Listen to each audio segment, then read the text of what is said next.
Good evening, everybody. Welcome to the Victoris Rival Draft, week 4, our penultimate week. Um, as you can see, tonight it's myself and Becky Rita. We've had a little bit of substitution with the cast here, but that's all right. We're going to keep the show rolling. So how you doing, Becky? I'm having a fantastic evening. I had a great dinner beforehand. Hopefully, you can't see any of it on my shirt. I'm feeling full. I'm feeling refreshed, and I got a good night's sleep after yesterday's amateur draft games because I was casting those as a substitute as well. So that was a blast, and I'm happy Mm-hmm. to see some more crazy League of Legends action. And looking at this league looks like it's going to deliver some crazy action. Absolutely, absolutely. So, we'll just recap a little bit since you are a little bit new to our league. So we'll just Yeah. go ahead and recap week three's results. So for week 3, we had the Wizards going 3-0, the Falcons and Nocturnals both going 2-1. The Hornets, which are one of our top premier teams, actually dropped a game as well. So they went 1-2. To the Falcons, actually. You Oh know, boy. yeah, it was really shocking. And the Lions 1-2, and the Marauders still winless at 0-3. So it has definitely been a hectic week. It was a hectic week last week, and Yeah. that brings our current standings at a very interesting look here, as the Wizards are 8-1, with the Hornets being 6-3, the Nocturnals and Falcons in fourth place with 5-4 apiece, the Lions at 3-6, and the Marauders at 0-9.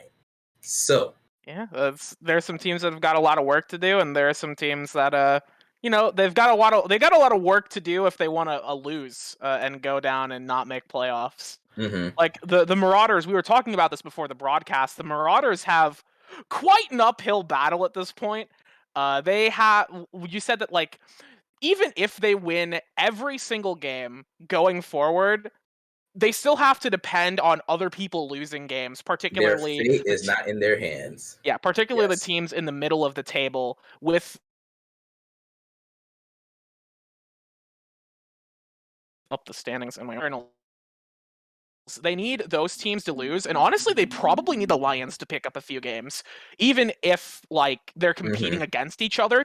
The Lions taking some games off of teams that are higher up than them helps the Marauders out in a way. It helps them play spoiler. So Absolutely. if the Marauders actually are aiming to get into playoffs, and obviously I don't think any team is not aiming to get into playoffs, Mhm. they have a very tough road ahead of them to try and close out the season still making it in.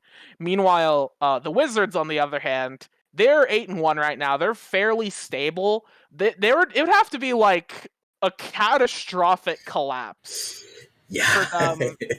them to. And I don't even think at this point they can get out of playoffs. Like they might be able to drop to fourth.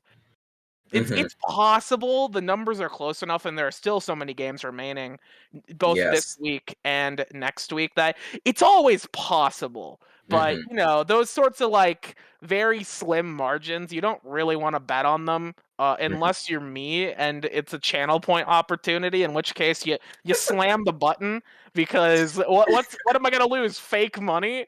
So all the predictors and gamblers in chat, Mods, that's my casino, advice. mods, gotcha, mods, gamba. Let's get it That's going. my advice. Take bad odds. Because in this kind of league, anything's really possible. And like you saw that last week with the Hornets, how despite their strength in the league so far, they dropped 2 games, and one was against a team that they really had no business losing to. Absolutely. Yeah, that game was a shocker. Unfortunately, it also wasn't streamed, which is quite unfortunate because when I finally saw the match history, when the match history results came in and we saw that, we were, myself, Echo, and Dream, we were all pretty shocked. Dream, especially, and he was really surprised by the fact that the Hornets lost because it was between, he actually, I believe, Echo and Dream thought the Hornets were going to be undefeated in among our 6 teams here, but it ended up being the Wizards originally. But with the Wizards also taking a loss as well. So Hmm. every team having a loss. So no undefeated teams, but definitely our top 2, our strongest teams per se. With the Wizards, I would say they're ranked number one as our strongest team. The Hornets, that game they played versus the Hornets, it's tough to rate it because as much as the Wizards won that game, the Hornets also lost it with scripting Zareth playing the Nunu mid. Oh, And jeez. I don't want to say it was a troll pick, And or I what about Faker? Faker did it. That means it's good, right? Faker like promoted it. You know, it's one of those spicy picks. yeah, so I don't want to like I don't know how I feel necessarily about that game or that matchup. So we will see if both teams stay the course for their current positions. We'll see them again in the semifinals with first and second going against each other, and the winner of those matches will be progressing to the finals automatically, with the losers getting a second chance in the losers bracket, and they'll face whoever wins between the third and fourth place matchup. Mm. um but just to move the conversation a bit forward today, once again, this is our penultimate week, everyone. So this is the the final week before the end of the season, so like this preseason finale.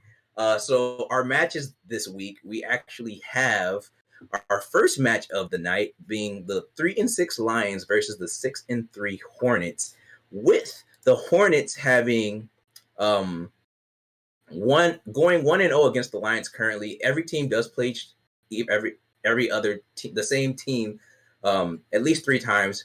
The Hornets and Lions have only played each other once though so far. This will be their second match, and then their third match will be next week actually. So right now the Hornets do have the match advantage against the Lions. So it'll definitely be an interesting match to see. And do you have any thoughts on this matchup so far, Becky?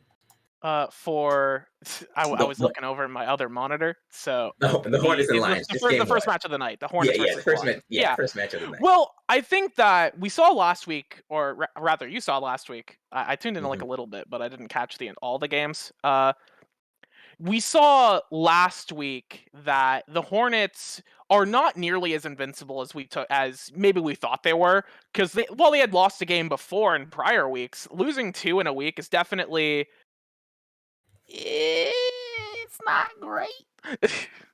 It's not Mm-hmm. ideal to have that kind of week, especially when you're getting towards the end of the season, because that thing Mm-hmm. can have a really bad effect on your mentality. And it's like, man, I really think we should have won that game. Like, man, Mm-hmm. is it my fault? Is it my team's fault? You know, who do I blame?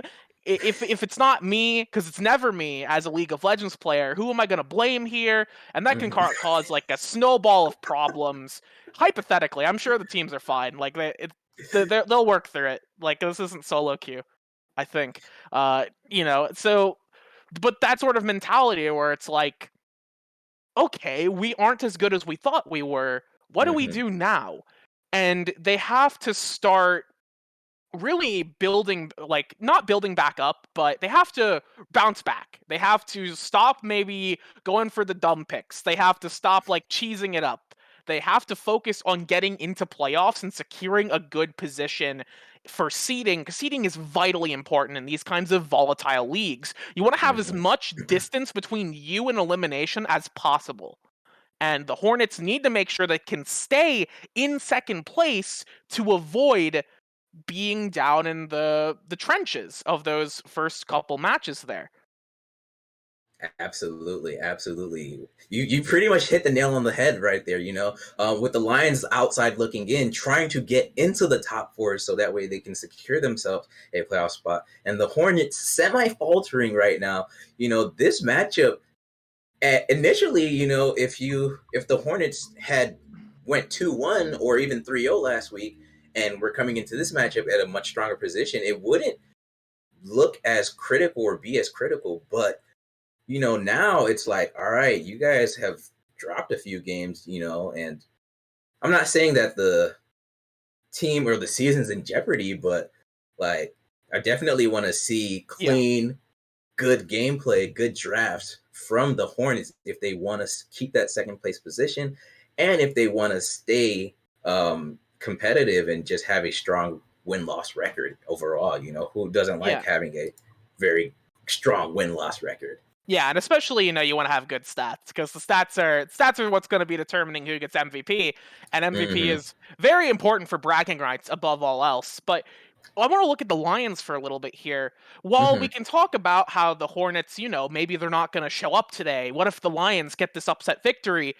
Unfortunately, the Lions haven't really shown that kind of prowess at making those upsets. The only teams that they've beaten up to Hmm. this point in the season have been the Marauders, who are the jobbers in this league, and the Falcons, who are a middle of the table team. And it was Hmm. good that they got that win because it helps give them more of a chance to sneak into playoffs. Absolutely. But because though that's only one win against the Falcons and no win against the Nocturnals, who are evenly matched with the Falcons, and absolutely no wins against the Wizards and the Hornets. Granted, I have not seen how close these matches were, so I can't personally parse out like was it just like bad luck from the Lions? Did they botch like one fight but were winning the rest of the game, and it could have Hmm. gone either way, or were they just getting slammed? I haven't been able to parse that out because I just haven't had the time to, but they haven't really shown themselves to be the kind of team that can make this kind of upset Hmm.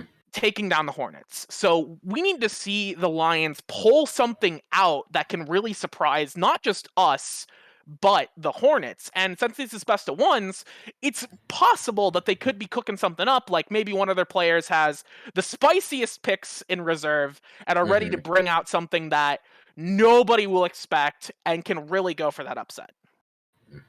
Absolutely. You may not have been like an actual caster of this league, but you're hitting some really great points that I honestly I feel like there's nothing more that I can um add on to that because you've said it very well. But I will say this: don't give scripting Zerath. Like, let's just start there. I know it might seem like a What wasteful ban, has he but gotten? Has he gotten Zerath? Is this a yeah, joke? he's actually gotten Zerath quite a few times Oh, in I'm gonna be not looking through just the match histories. Oh, yeah, yep, not there it is. just Oh, 10-0-10. Yeah, that seems pretty yeah. good.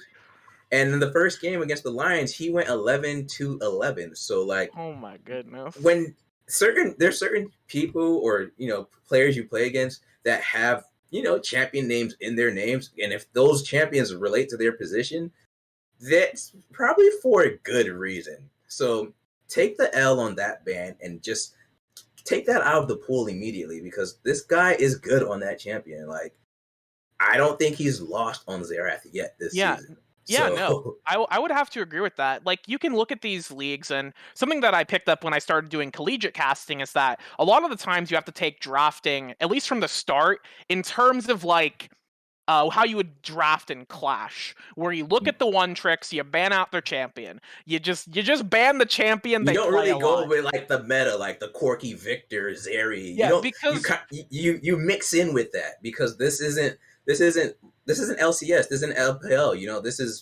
This is more of an amateur personal league. So yeah, not everyone is gonna play those Victor's Corky matchups, Cassiopeia and whatnot. So yeah, and that TF. means that makes individual skills so much more important, and in particularly individual experience on a champion. Because like, Mm-hmm. for example, if you're playing against somebody who plays so much like Nasus, right? Mm-hmm. You're going to want to ban Nasus because while that champion isn't particularly threatening, and there are a lot of ways to counter Nasus, and there are a lot of team comps you can build to specifically get rid of this champion as a Mm-hmm. threat, he's such a commanding presence, and in the right hands, he can be so hard to deal with. And I can see that with pretty much every champion in the game, except maybe Ari, who is dog water, and I don't want to see this champion Oh ever. wait, hold on. What? Hold on. This was my hot take See, last night where I said Ari hold was a on. garbage champion, and I was Uh, vindicated. So Excuse you. Ari does damage now. Ari mains rise up because sorry, that's me, M7 over here. All right, I'm not gonna let you talk bad about my girl. Look, hey, I can't we judge people. My highest mastery champion is Sona. I don't have hands. What am I? I don't know how to play. I don't or know how to play this eyes. game. True, I don't need those. I just hit the buttons. I feel the game in my bones. That's the power of the support man. Yeah, but no, Ari's. You know what? I'm so glad you brought her up, and that'll actually kind of move us forward into one of our next talking points as we were waiting for the teams to still get together, and then we'll hop into draft here soon, everyone. Just a couple bathroom breaks, and everyone's still trying to get into the lobby and everything like that. But back onto the meta and everything, Ari has definitely, they patched her. She got the buff, I believe. Was it a patch ago now or 2 patches ago? Let me double check that. But I But will go ahead and keep talking. I'll yeah, figure it yeah, out. yeah. So while you're checking that, it was either 12.3 or 12.2, and it was.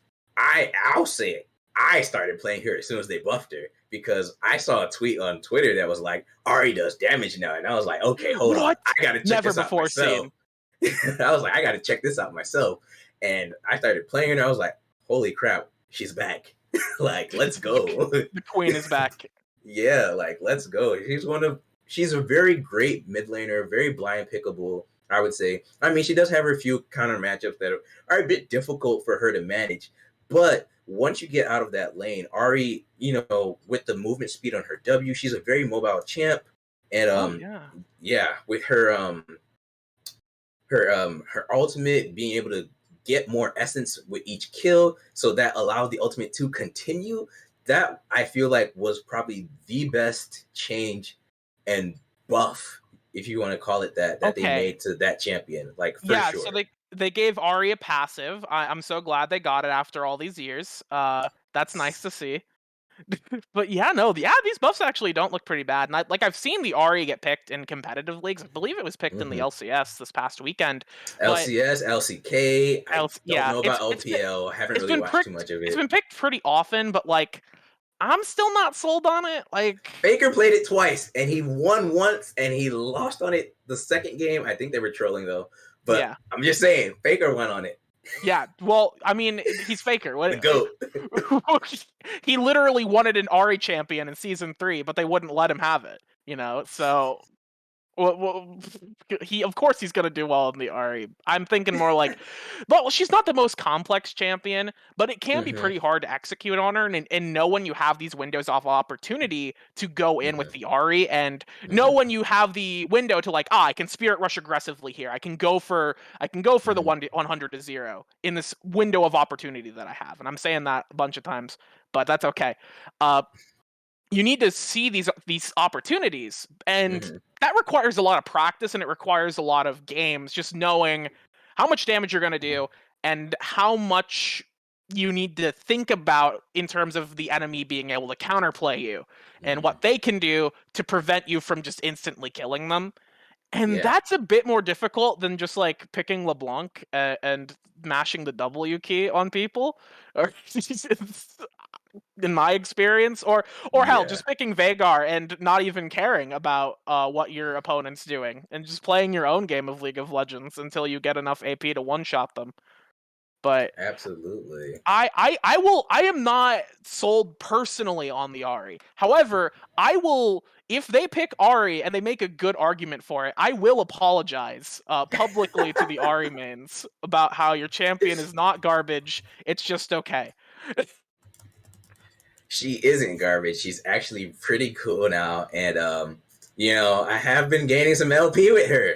I won't lie. So, but on that other note, we're still in a like jinx scaling hyperscale meta. So I'm wondering from the bot lanes of these two rosters we have between the Lions and the I'm sorry, the Hornets. I wonder what we're gonna see as priority for both of these teams. Oh, and it looks like actually we're gonna go ahead and cut that off as we are Oh, ready for we're gonna be draft. hopping in. Yeah, so we're just gonna go right into draft. Let's get it. Yeah, no, I see member of the chat saying that Arya is the highest win rate. You think I care about win rates? I'm a Sona player. I don't look at win rates. Oh my I don't have gosh. eyes. I can't read. I just click buttons. Oh But my win rates are goodness. definitely like that. Definitely does mean that Ari is on the up and up. Mm-hmm. We'll have to see. We'll Yeah, have to and our see. first ban here from the Lions with the Silas pick. So okay, That's a very good Hey, band. That kind of it oh, makes there's me that think that yeah, yeah, Corky as well, and it kind of makes me think they standard. might be what Kindred? Kindred. No, I thought you said Kindred. I'm sorry. No, no, Kindred. Oh well, hey, look, Kindred. It is Hey, Kindred. what a coincidence. Yeah, we were that's what we were talking about. Kindred. That's an interesting selection. That's likely a target ban towards Hmm. the Hornets because Kindred's not really a super high priority champion. The Morgana getting taken away Okay, from the Lions, and thank God they did that's Xerath. not Oh my surprising. God, if That's they not did not ban surprising. Xerath, I was going to rage. Like, Now the real BM would be to let the Xerath through and then first pick it. But that's the worst way to draft. The best way to draft is first picking Zeri, who is quite good despite the nerfs. yeah, and I think, well, at least in terms of streamed matchups, I think this would be our first time seeing her. Oh, is it? Don't quote me on that because don't I don't recall her being played last week. Maybe once. Yeah. I'd have to go back and It double might not. It check. probably wasn't in a stream match. It's Yeah, possible it could have gotten through. I know we've seen the Zeri correct. a couple of matches in the VAD league, and it's won. It's won games for sure. We'll Mhm. have to.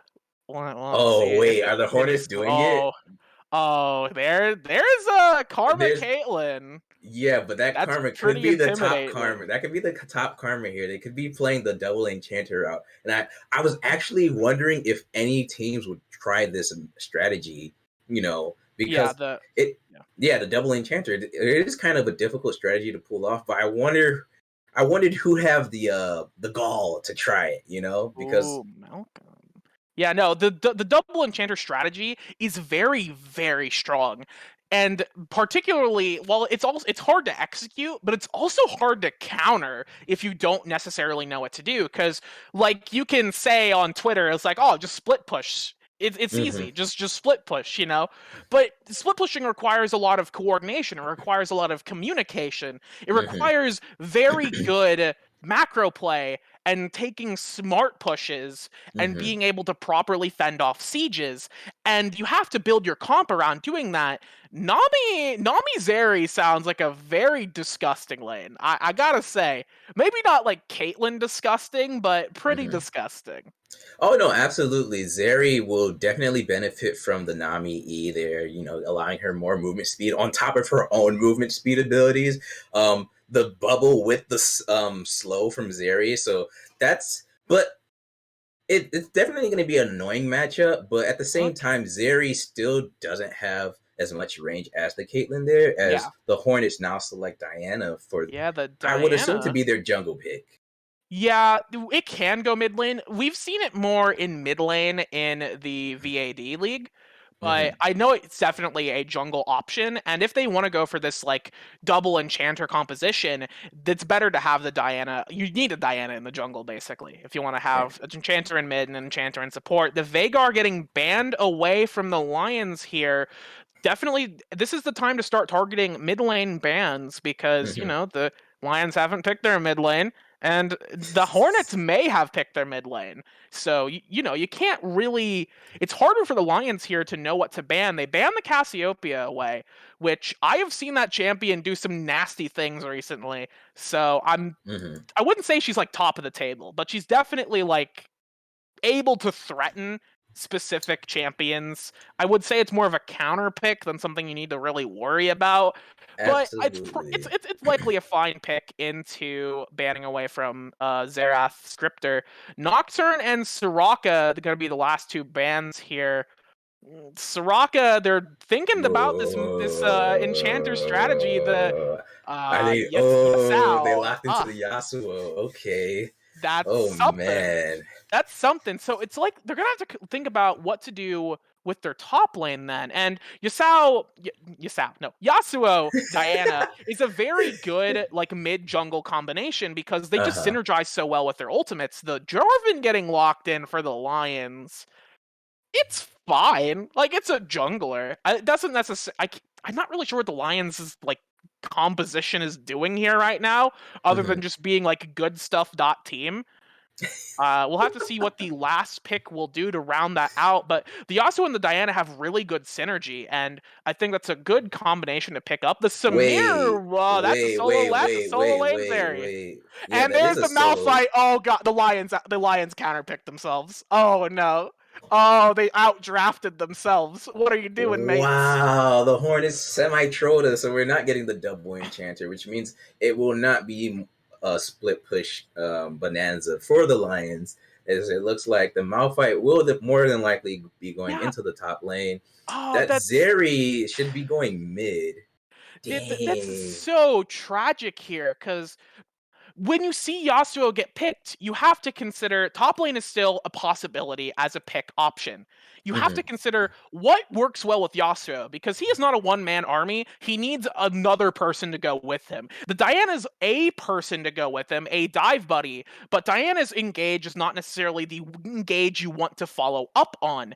So the Malphite is pretty well telegraphed here by the Hornets, and the Hmm. Lions play right into it, picking two AD champions. And if it's Yeah. one thing I've learned in my 400 Wait. years playing League of Legends, it's that you don't want to pick all AD into Malphite. This man eats auto attacks for breakfast. He has 500 armor and he one shots you if you're an AD carry. And picking two of them with the Samira and the Zeri is such a bizarre option here. And the Lions really getting outdrafted by the Hornets. The Hornets getting that misdirection with the karma and their previous experience playing these enchanter compositions and just getting the edge in draft. Yeah. Oh my goodness. This is tough because man, like Zeri has AP on her Q. Yeah, she does have some. we can Look, the we beat. can say AP's Hold on. Zeri build. We Yeah, can yeah, say great. AP's Zeri build now. The Graves bean can does magic damage. The bean can, we have AP Graves as a possibility. Jarvan's flag, that does AP. I've played ARAM. I know all about the AP Jarvan strats, But yeah, it's so spicy here from the Lions. They're gonna have to break through a very tough front line with the Malphite. If the Hornets top laner can just find a good angle and find a good flank and get on top of these champions in the Lions, these squishy targets, Yeah, and Yasuo can go to town, and Caitlyn will just Yasuo and Diana both can go to town, and then Caitlyn will be able to clean up. And and I guess Yasuo has Nami also is AP. We can't count out the Nami; she helps out. But yeah, no, I think this is a very easy draft win from the Hornets, and they're probably gonna end up just winning the game if I had to make a prediction. Oh no, we're gonna get there. We're definitely gonna get there as our teams are just banning the champions in the client here, and then we'll see for sure where these champions end up in their respective Are lanes. you But muted? I was I'm gonna not hearing your say, audio.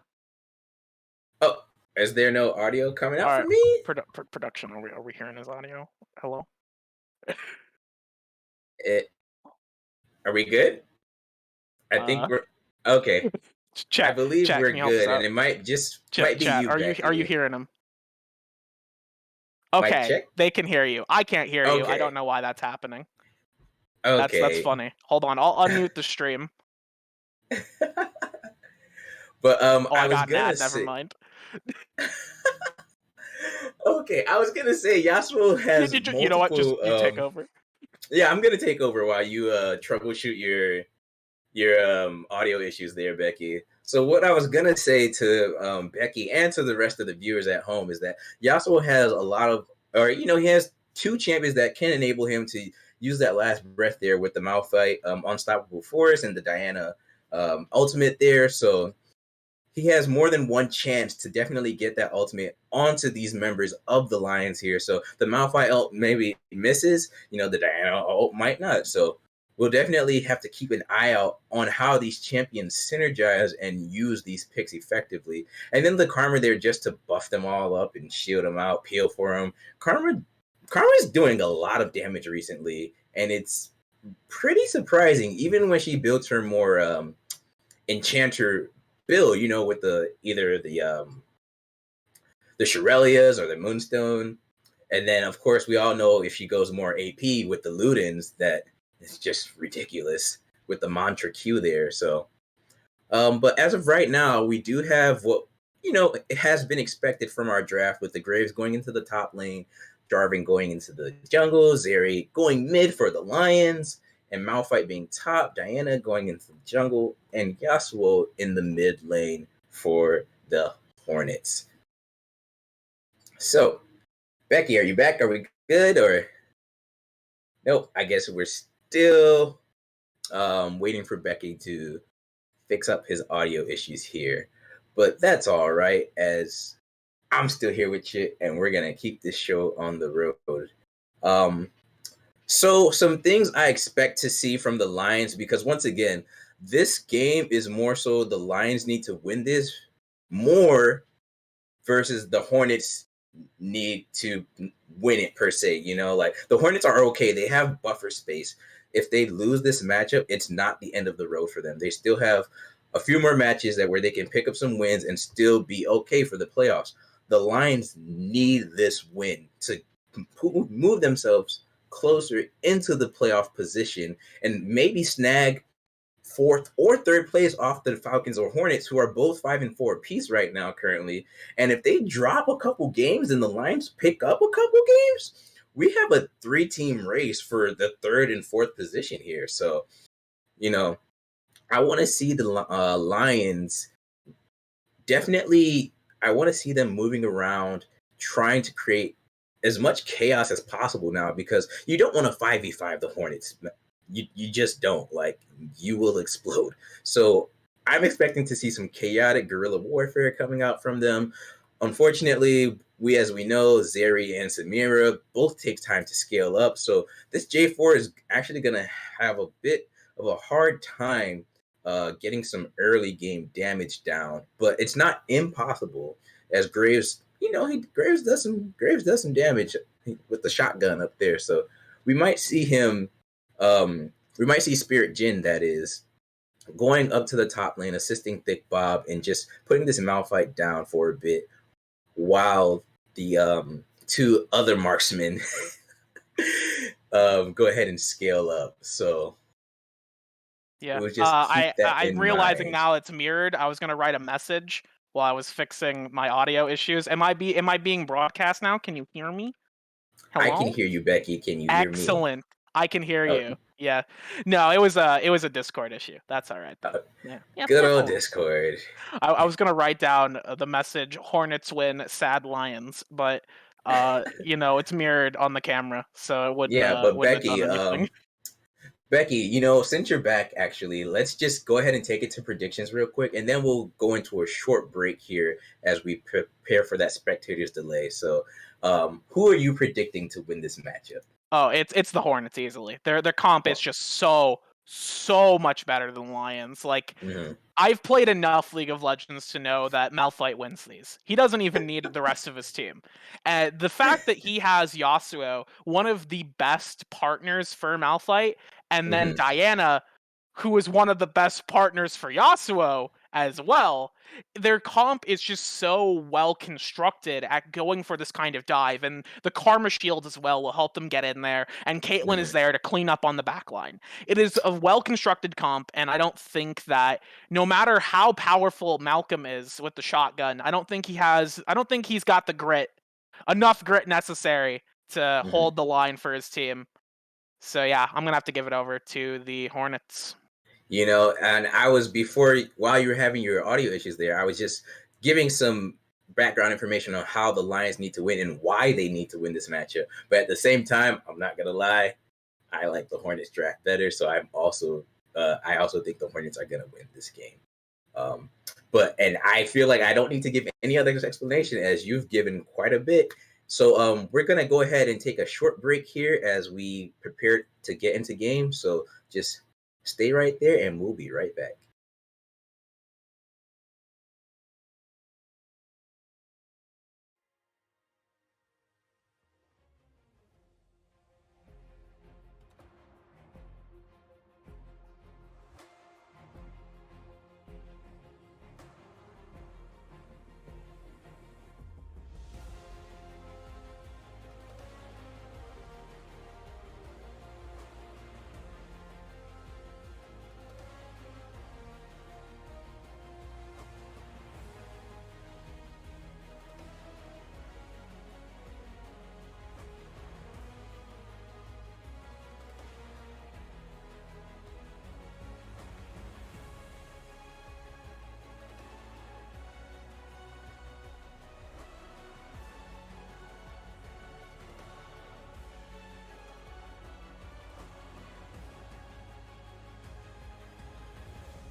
Alrighty, everyone. Welcome to Summoner's Rift. We are live here for game 1 of the night. The Lions versus the Hornets. And as of right now, it looks like, Zeri, what you doing? Get to lane. Looks like Zeri was alt tab. they were playing right. They were playing a different game. They were playing Hearthstone in the other tab, or like Legends of Legends of Runeterra or Master Duel or something. They're like, oh wait, I have to play this game now. Yeah, definitely. And if you just look at they're definitely having some spicy banter in the chat. I know spectators can't see that, but I just want to put it out there that the Lions have told the Hornets here to fear the ADCs. So they definitely have pride in their 3 marksmen here. Yeah, they have faith. They have faith. I don't think I do, but I'm glad they do.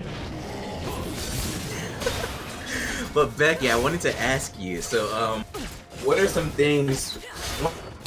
Once again, I already told the viewers at home that the Lions more so really need to win this game, more so than the Hornets need to win it, because the Hornets have space to lose, the Lions don't. So what type of things do you want to see from the Lions to make sure they can try and secure this win here? Yeah, I think the Lions, their best window of opportunity is trying to go for these early plays with the Jarvan, especially in lanes like going against the Yasuo, who, while he's fairly mobile, he's not with his own minions. He can't use them as dash targets, obviously. So he is a bit more of an easy target to get onto because he can't really stop Jarvan's engage if Jarvan finds a good opportunity. Same with the Malphite, who has no mobility aside from Flash until level 6. Both of these are great options for the Jarvan to look at, and they need to get this early lead and these sorts of early advantages, because otherwise, they're on a timer, I would say. They're on the clock. When Malphite gets to the point that he can just ignore all of these AD carries and these AD threats, that is doomsday. That's pretty much game over. Yeah, that's the doomsday clock. They have to beat the clock. They have to either get the Malphite behind enough that later on, regardless of his items, they can shred him, or they need to win the game before Malphite gets his items. And either way, it's a tall order for this kind of team comp. But Absolutely. we do have... How many items would you say that might... I would say, how many items would you say the Malphite would be at where it's considered, like, game over for them? Game over for Leaky Pickle. Yep. Never mind. Leaky Pickle's game is not over, although they do burn the Flash. I think that was like... Wait. So they had vision on the Jarvan, because I do see the ward in the tri-bush. So they knew the Jarvan was walking through there. They had vision in the back bush, and they had vision in the tri-bush, but they didn't back off, and they didn't respect Jarvan. And as a result, despite knowing that was going to happen to them, they just let it happen anyways. And now Jarvan's going to be looking for a return gank, and he has a much easier opportunity because Flash is not there, and here it goes. Oh, well, here. Yeah, but it looks like nothing's going to result from that. Yep, just some harassing, definitely, for sure, in the bot lane there. Yeah. But I don't think Jarvan knew that bush was working, so they knew he was there the entire time. And they just let him get that. They let him get the gank. They let him force Flash. It seems like a bit of maybe not. I mean afterwards. Afterwards. Yeah. They knew they did know he was there, but that's why the second opportunity did not go as planned. But otherwise, yeah, I think Caitlyn is fine once again.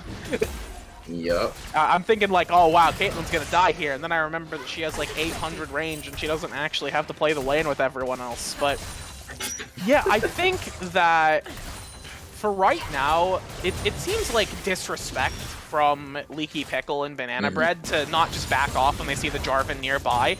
Because, like, you are the Caitlyn lane. You don't need to necessarily, like, aggro the entire time, because your time will come. You will be able to brutalize the bot lane sooner rather than later, and you'll have plenty of opportunities to make their lives miserable. You can take a second to back out and respect the Jarvan, and instead they burn Flash for it, but for right now it does not look like it's going to be too bad. We'll have to see if Jarvan can convert on that to actually get a kill to happen in the bot lane.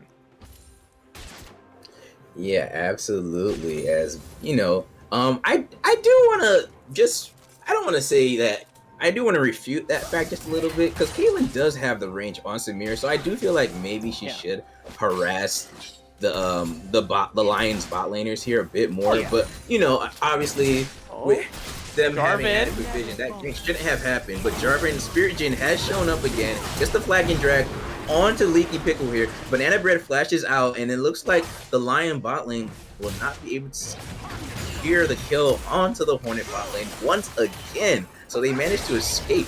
The Holy Spartan taking a tower shot in the top lane there.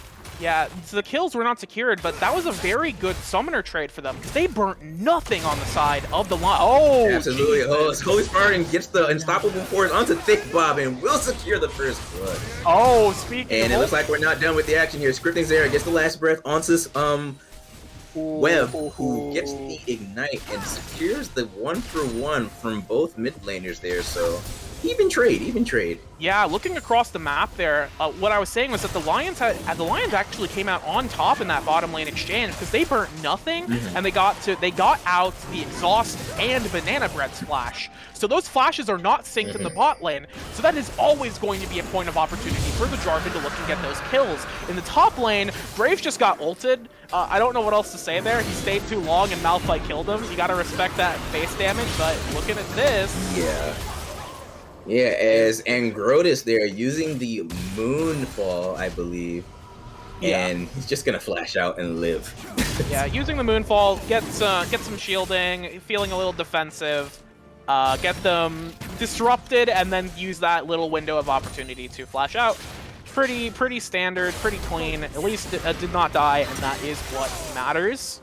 And finishing off what I was saying before, in the mid lane, that was quite a risky move from Scripting Xerath to ulti Web under the tower, because while it's prioritized that you're as far away from the turret as possible when you ulti underneath it. That's, you know, not like super great. And, you know, Scripting Xerath did have to burn flash, burnt the ignite, all summoners down. Jarvan. Hold that thought though. As Spirit Jin uses the flag and drag onto Leaky Pickle, and Banana Bread here is 1v9 erection is trying to get the kill onto Leaky Pickle. Will be able to do so. They're chasing down this Karma here who uses the mantra, or not mantra, just the Q to slow him down and run away. Yeah, Jarvan finding that perfect opportunity there. Leaky Pickle's flash was just about to come up. We can see it right now, just coming back up. And using that advantage to get the kills that he set up earlier on, continuing to pressure that bot lane and getting the Samira ahead. And if, you know, I was saying that there isn't a lot of opportunity for the Lions to get anything going, but Samira is pretty dangerous on her own. Like, she's not as good as she once was, obviously, but she is still such a threat in these team fights, and if she can get going, that is a great thing for the Lions to have, is this kind of pressure on them. So yeah, definitely a good one, and I think that overall, good stuff from Spirit Jin to help get movement happening in the bot lane. But on the counterpart, the Diana is 30 CS ahead, using this power farming, you know, the power farming strategy that you see a lot of these Dianas go for when they can't get these early opportunities, and just getting such a strong gold lead. And now they're going to be looking for a dive. Yeah, holds that thought though, as Angrotis, Banana Bread, and Holy Spartan gank onto Thick Bob here, using the Moonfall to secure the kill as Holy Spartan tanks up the tower. Oh, but and we got now cavalry. Just an easy kill for the Horns here. Oh yeah, Spirit Jin's up here. It looks like him, Webb, and Vaunted Dream. Oh, the tidal wave lands onto the bridge as the Cataclysm comes out from Spirit Jin there. They're trying to secure the kill onto the Hornets jungler. They will be able to do so, as the rest of the Lions team members will just slink away with their lives. Yeah, Graves getting dove there is certainly not optimal, but he was in a terrible spot, and I was like, that was a dive that I think is a pretty clean one, is a pretty safe one, and it turned out pretty safe at the start, but the Lions were able to properly respond and get up there, and while they weren't able to save Graves, they were able to turn that back around and at least get something in response, and now they can convert into the Herald here, which they can then convert into some more gold, unless Karma steals it. She won't. That was a little terrifying. I was shaking a little bit, you know, watching that, but otherwise, yeah, no, good stuff from Spirit Jin to, you know, find the opportunity to get over the wall, lock down the Diana, and we have this. Scripting Xerath here gets the last breath ignite onto Web, and yeah, that'll just be another kill for the Hornets mid laner here. Yeah, that's another kill onto the Yasuo, and it's going to get harder for Zeri to win this one, as if it wasn't already hard enough to win this matchup for the Zeri. Like, sure, she's got range onto Yasuo, and I believe her auto attack does go through the wind wall, since it's like a laser and not. Oh, really? Most lasers do go, like laser auto attacks do go through the wind wall because it's not a projectile. It's like a. It's like a. I can't do that one. Yeah, I can't confirm this for certain. That's just like my guess based on similar interactions with similar laser auto attacks, but. Yeah. She does have that, but you know, the wind wall still blocks the Qs. It still blocks the W. It still makes Zeri's life a lot harder. Might have to get a Zale to show us some more Zeri tricks, because I don't know if you watched LCS this past weekend, but hold that thought. Scripting Xerath and Ingrotus here are trying to get the kill on the Spirit Jin. They will be able to do so. It looks like Webb is trying to fight back and get something back, but his life will be taken as well. Yeah, Spirit Jin is so far behind here. 2 levels behind Angrotus and 3 levels behind Scripting Xerath.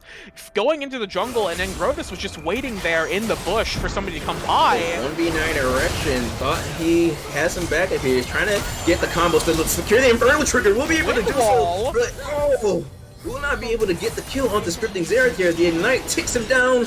And Banana Bread actually picks up the double kill. Wow. That wind wall was devastating. It did so much work there. It blocked the Nami ultimate, and it blocked almost all of the auto attacks that would have been lethal onto Scripting Xerath coming from the Samira ultimate. It was so, like, those are sort of the things you have to be able to play around, and you have to think about. Like, that wind wall stays there for quite a while. You have to watch it, and you have to know what you can do around it. And I think, like, the wind wall blocking the Nami ultimate, yeah, that was likely what he intended it for. Blocking those Samira ultimate, like, attacks, that was just, like, icing on the cake. And it helped them secure that kill, and it helped Scripting Xerath stay alive there and get out without that much of a, you know, a bad exchange. Absolutely, yeah, that was, you know, honestly, yikes, if we look at the gold lead now between the two teams here, about a 4K gold lead. So what we wanted from the Lions was more early game aggression, and that doesn't look to be happening right now. But they're using this Rip Herald on the bot lane turret to get some gold into the bot lane here, because that Samira, I think Samira for sure is like, you want to steamroll her and snowball her as quickly as possible now, because the Lions have identified that their win condition right now is the Samira. She is the and there goes Thick Bob. Good night. Yeah, but hold that thought. The tidal wave comes out from Vaunted Dream there. Spirit Jin uses the Cataclysm onto the Caitlyn and Karma, but doesn't look like he'll be able to catch her as 1v9 erections lands on the trap and almost gets taken out by Leaky Pickle there. And here comes Scripting Xerath. Scripting Xerath there, he wants to clean it up as the Ace in the Hole comes out, lands onto Vaunted Dream, Ignite to take him down. Scripting Xerath, he's not done. Last breath on the Spirit Jin here, flash from the Jarvan as Zeri is here to back up his jungler, and it looks like they're gonna back up. Please back up. Go ahead. There you go, Webb. No. Webb, what are you doing, mate? Webb, calm down. Webb. Okay, Webb is decided that is the end of that, and thank God. But yeah, no, that was quite an interesting fight. Thick Bob just getting murdered in top lane, having the worst time of his life trying to fight Malphite here. Malphite with an item completed. Oh, we have Webb having to flash, and that seems to be all that will happen. But yeah, that engage down there, well, it looked good from the start. Vaunted Dream. Angrotus, what are you doing there, buddy? You're going a little bit too hyphy, my friend, as it looks like that shutdown goal will now be given to 1v9 Erection. So yeah, and 1v9 Erection. A little bit ahead of himself. Yeah, 1v9 Erection's having to be 1v9 this game. That's for certain. Needs that sort of gold, and that kind of shutdown is actually going to help a lot. Oh, okay, that was almost dangerous. Oh my god, please don't. Karma, I'm so nervous about Karma stealing every single one of these objectives. She's near all of them. I see flashbacks of my solo queue games where Karma just mantra queues over the wall, and there goes the objective. It's horrifying, but that aside, yeah, the fights have been going. There's been so much action that like it's the thing I wanted to talk about is like a decade ago now. But yeah, I even forgot what I was trying to talk about before too. Yeah, but I think it was related to the Samira, and like she getting that kill onto Angrotis is very good. It's Angrotis like feeling themselves a little too much, going a little too forward, going a little too far forward, going a little too ham, wasting a lot to try and get on a Nami who is not a priority target. She was like level 7. You're seeing this champion, like, oh, I can insta kill them, and then when you don't insta kill them, you're just surprised, and then you get caught out. And that was what happened to Angrotis there. Just feeling mud on your face. Yeah, feeling a little too confident. Spirit Jin is gonna find Holy Spartan, but nobody's nearby on either team, so they're just gonna stare at each other, I suppose, and trade blows. The second Herald is currently up right now, and there is an objective bounty on it, and there's also tower bounties across the map here. So those are points of opportunity for the Lions to maybe get a little bit more gold back into their pockets and, try and get something going. But right now, this Malphite has Malphite's got Sunfire. He's looking towards that Fimble. And then played his steel caps. Played its steel caps. Look, that alone is just like, it completely negates what Graves is trying to do right now, even with the Hull Breaker. So, yeah. Graves doesn't even have his mythic yet. Wow. Yeah, he rushed Hull Breaker, which I think, like, the Hull Breaker is a very strong option. It's what a lot of Graves are going right now if they're going in the solo lane, because you want to just be like a solo threat, but threats are Angrotis. Angrotis uses the tidal wave there to try and, Vaunted Dream using the tidal wave onto Angrotis, but yeah, it was useless. Yeah, it was desperation, the tidal wave of hope. The dragon will be picked up. Wait, Spirit Jin steals it. Oh my god! And Malphite TP's out. Malphite just TP's out. He was like, "Yeah, we got this objective. I'm out, boys." And then now the Jarvan's in there, just snipes it away. Okay, and Grotus did have that was crazy because we totally thought it was going over to the Hornet squad, like for sure. As Malphite was TPing away. I'm gonna admit, I did not even see that the Jarvan was nearby. I was like, yeah, there's no way they get this one. They had vision on the Jarvan too. I think he was on the Tribush ward. So he just like got over the wall and took it, and they didn't do anything about it. Like, he didn't even pull the dragon back? Come on, guys. It's fine. Like, they still got... They had a decent exchange there. Getting the dragon from the Lions is okay. Oh, this is not okay, though. This is, Nope, as Grotus, they're using the Moonfall onto Vaunted Dream, who flashes out with the Aqua Prison there to escape. Yeah, but that Flash is now down. Oh, yeah, both summoners down for the Lions support now. Yeah, and Drake is coming up in about another 3 minutes, so... Yeah, and that's quite bad for the Nami, because she needs that exhaust to reduce some of this damage coming out from either the Diana or the Yasuo, whoever is on the priority targets in the team.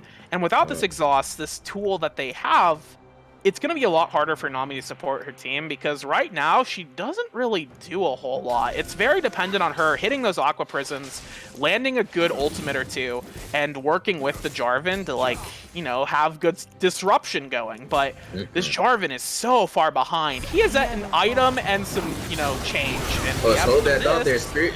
They just blow up Banana Bread, so no need to cast that. Oh, Holy Spartan. Looks like one of it. Yeah, I believe he's just gonna walk out. Yeah, I believe. Hold on, I'm looking at his HP bar. He took 200 damage from the Samira. Very good. Yeah, the Fimbulwinter is not completed yet. It is charged. The Fimbulwinter is charged here, so that is so huge. This item is insane on tanks that use a ton of mana, like the Malphite, or, you know, like the Ornn, or these other huge meatballs. It's just such a great item. Oh, the Moonfall. And Grotus comes in with the Moonfall, and they will secure the kill onto the Lions support there, as the Rip Hero gets a second charge, and Hornets thinking about sieging for this inhibitor turret. I don't know how bad they want it. The scripting Xerath is threading the needle here with the tornadoes. Thick Bob stepping out of position, not out of position, but forward, using that Q there just to get some damage onto these Hornet champions here. And it looks like we have pings coming out from the Hornets, and they really want to try and secure this tower. There goes the Shrelia. Red launches the Shrelia there, yup. And the Shrelia was for moral support. The Shrelia was for moral support there, and you have to look at the other sides of the map. The top side is pushing in right now for the Hornets here, but that's going to be pushing back on them pretty soon. It is, I believe this... Actually, no, it's going to keep pushing for them. But on the bot side, that is a wave that is pushing in favor of the uses Lions. the Cataclysm just to secure the Malphite, but he gets the unstoppable force onto the back line of the Lions as Scripting Zed uses the last breath to take out more than 3 members of the Lion squad. Oh! But Graves and 1v9 Erection are still alive, and he's using the Inferno Trigger to take out the members of the Hornet squad, but he will not be able to do so as Thick Bob is trying to take out a few members of these. Caitlyn goes over the wall. Thick Bob's gonna have to flash. Will he be able to get it? Kamikaze and the ace for the Hornet squad, and they will be able to get this inhibitor turret.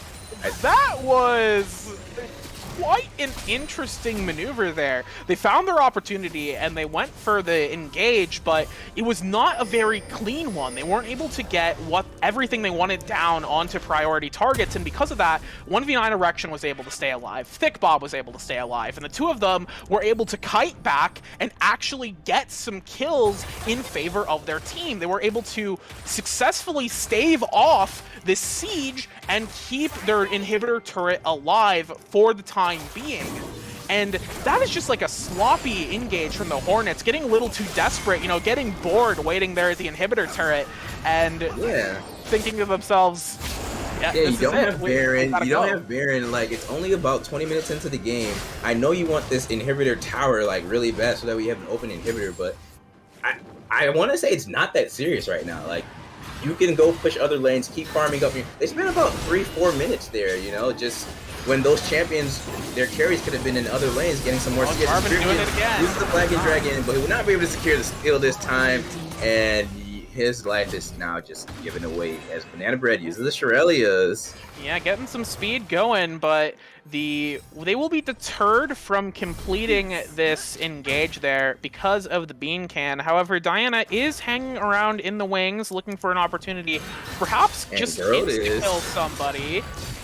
Never mind, she's just gonna dash around, and it does look very impressive. So I give her, I give Grotus 7 points for style there, but that is it for points. Wanted Dream, what are you doing? You are out of position. Come back into reality, my friend.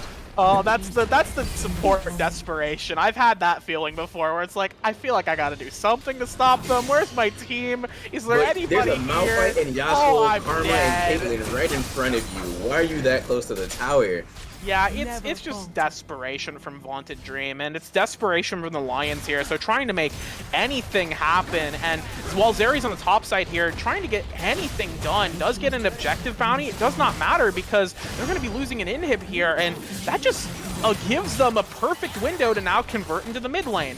Finish this turret off. It's so close to being done, and Malphite can take all the hits in the world because he has a million items. As Tidal Wave comes out from the Lion support there, but it's not going to do anything. It's Holy Spartan uses the Unstoppable Force, and they will be able to secure that kill onto the Graves here. Actually, 1v9 Erection takes out Script and Xerath, so it looks like they have a chance as the Lions bot lane is fighting back. They're going to be able to secure the kill onto the Malphite here. The Lions are alive. They are fighting. Vaunted Dream is chasing down some Banana Bread here. We get some supportive combat. Flag and Drag coming out from Spirit Jin here. They want this karma. It looks like they're going to get it.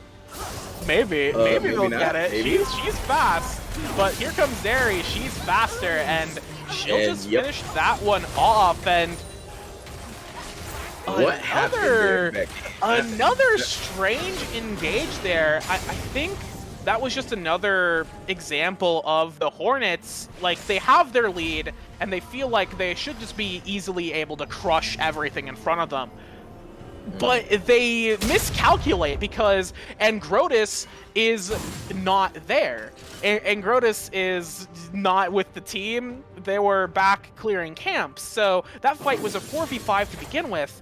And while the team should be like, oh yeah, we got Malphite, we should be able to just win these. But Samira is pretty strong right now. And Zeri is starting to scale up. And these champions are a threat on the backline. They are able to kill the carries on the side of the Hornets, and they have the damage to do that. And it's just disrespect, I feel, from the Hornets, when they could very easily just win this game if they would, you know, think for 1 picosecond about their decisions.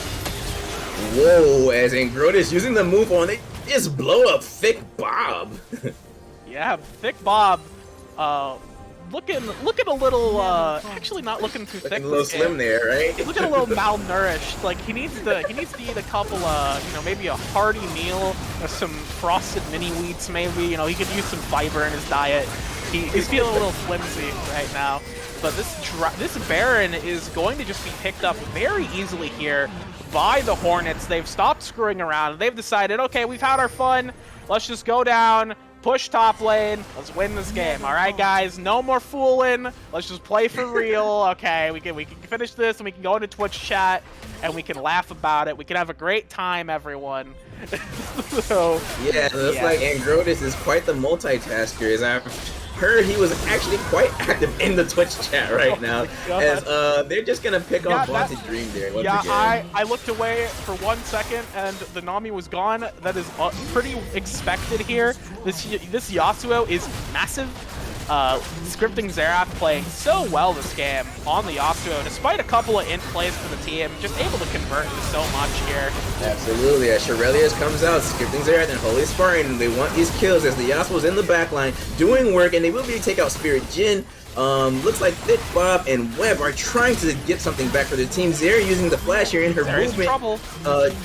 Trying to stay alive as Angrotus goes golden, but will be taken out. It looks like Hornets are going to just be able to take this game, and that is the game. Hornets win. Yeah, that is going to be it for this match, and despite a few trolls and, you know, a little bit of happiness, you know, little bit of, we troll a little bit here, they were able to very easily finish the game when they felt like they needed to. They had the lead, they had the entire map at their disposal, and there was not really a whole lot the Lions could do when there was actually a 5v5 fight to win the game. They needed so much to go in their favor, and as we saw in that last fight, Zeri was not able to hit the target she needed to. She just got locked down by Malphite at the start of that fight. She was completely kept out of it. The targets she were hitting kept themselves safe with Zhonya's. She wasn't able to start snowballing those auto attacks, start charging up to this sort of super fast, super dangerous lady we see in these highlight reels. She just sort of, you know, fizzled out. Zeri, that's skating on ice. It looks like she's skating on ice, you know? Yeah. Can't touch this. Yeah, no, she was very much touchable. And on the other hand, the Hornets looking They lot. stung. Yeah, they stung quite significantly. The Hornets, their stinger was quite powerful. They just kept the Lions out of the game. Even with the throw plays, there wasn't a whole lot the Lions got back aside from the kills, which I think is what matters the most. Because like I can say that they're trolling as much as I want to, but they still kept the game in their favor. They lost maybe a couple of turrets to like a Zeri split push or something like that, but otherwise, good control of the map, good control of the game. Just, you know, a little bit too happy. You know, a little bit too happy at times. But in the end, you just get the win. You just got to get the win. Doesn't matter what happens on the way to the win, as long as you get there. Yeah, absolutely. And I just wanted to talk about that point with the Zeri splitting a bit. You know, Thick Bob had Hullbreaker. He should have been splitting more so than the Zeri. I think Zeri should have been with the team, given that her Lightning Crash ability allows her to chain those Q autos there, and she just has a lot more movement as she continues to auto the opposing champion. So I feel like as the game broke down around the lines, they also broke down their strategy. Their strategy broke down, and unfortunately, it cost them the game. Yeah, and I really do think it just comes down to the draft difference this game. Well, the players were obviously very That too. strong in this game. There's just like when they fell apart early and they started falling behind, there weren't that many opportunities for them to find a way back into the game Hmm. because like what do they do? When it's a 5v5, what do they do? Like that last fight we saw there, it was an honest to God 5v5 fight, and there was no hope for them. So they had to look to split push. And that is what you want to be doing with this Graves here, with the Hull Breaker. If you're gonna get the Hull Breaker and you're gonna invest your money into this item that is not very gold efficient if you're not split pushing, you need to actually be split pushing. And we didn't see that much with Thick Bob on the Graves. And Webb, on the other hand, is such a strong damage dealer. We saw Zeri do so much damage in some of these fights and actually be able to turn a couple of them around with some good spacing and some good kiting. But Zeri was on the other side of the map splitting. The Graves is useless. Just let him hit Yeah, turrets. Like, yeah. And it's speak. unfortunate. Yeah. Yeah. No, go ahead. Go ahead and finish that thought. Yeah, it's unfortunate Hmm. because like they don't have another win condition aside from splitting after they lose the early game. They needed to look for a split push, but even then, it is unlikely that Graves is able to win a 1v1 against Yasuo or the Diana, considering how far ahead they were. It is unlikely that Graves would be able to win a 1v1. It's possible Zeri could if she's able to, play it properly and space out, but I wouldn't say it's likely either. So, yeah, there was just no real win condition once they started falling behind, and that we kind of just saw that.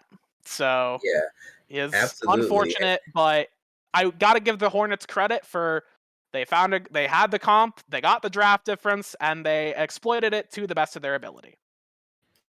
Absolutely. And for the viewers at home, if you're wondering where's the damage charts, actually, I believe the client has a probably another bug, as the damage Yeah, charts are not working for either of us right now. Neither for production nor for myself. Becky, you said it's not working for you either.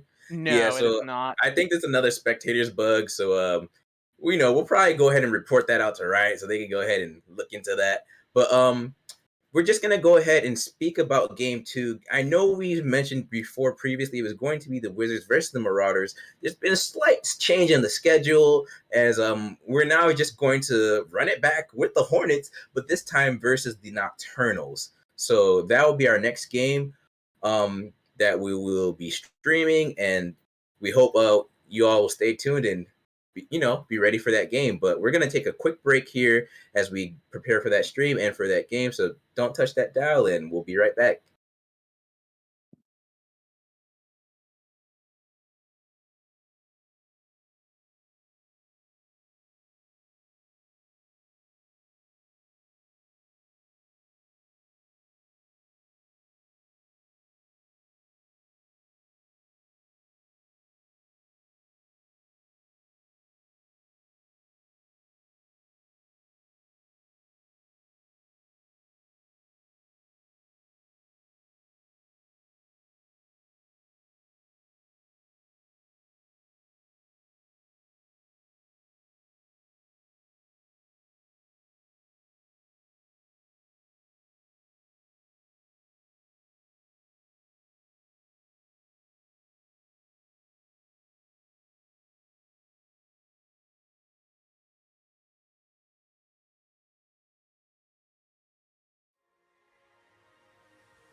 Alrighty, welcome back everyone as we are in draft 4, game 2 of the night, the Nocturnals versus the Hornets.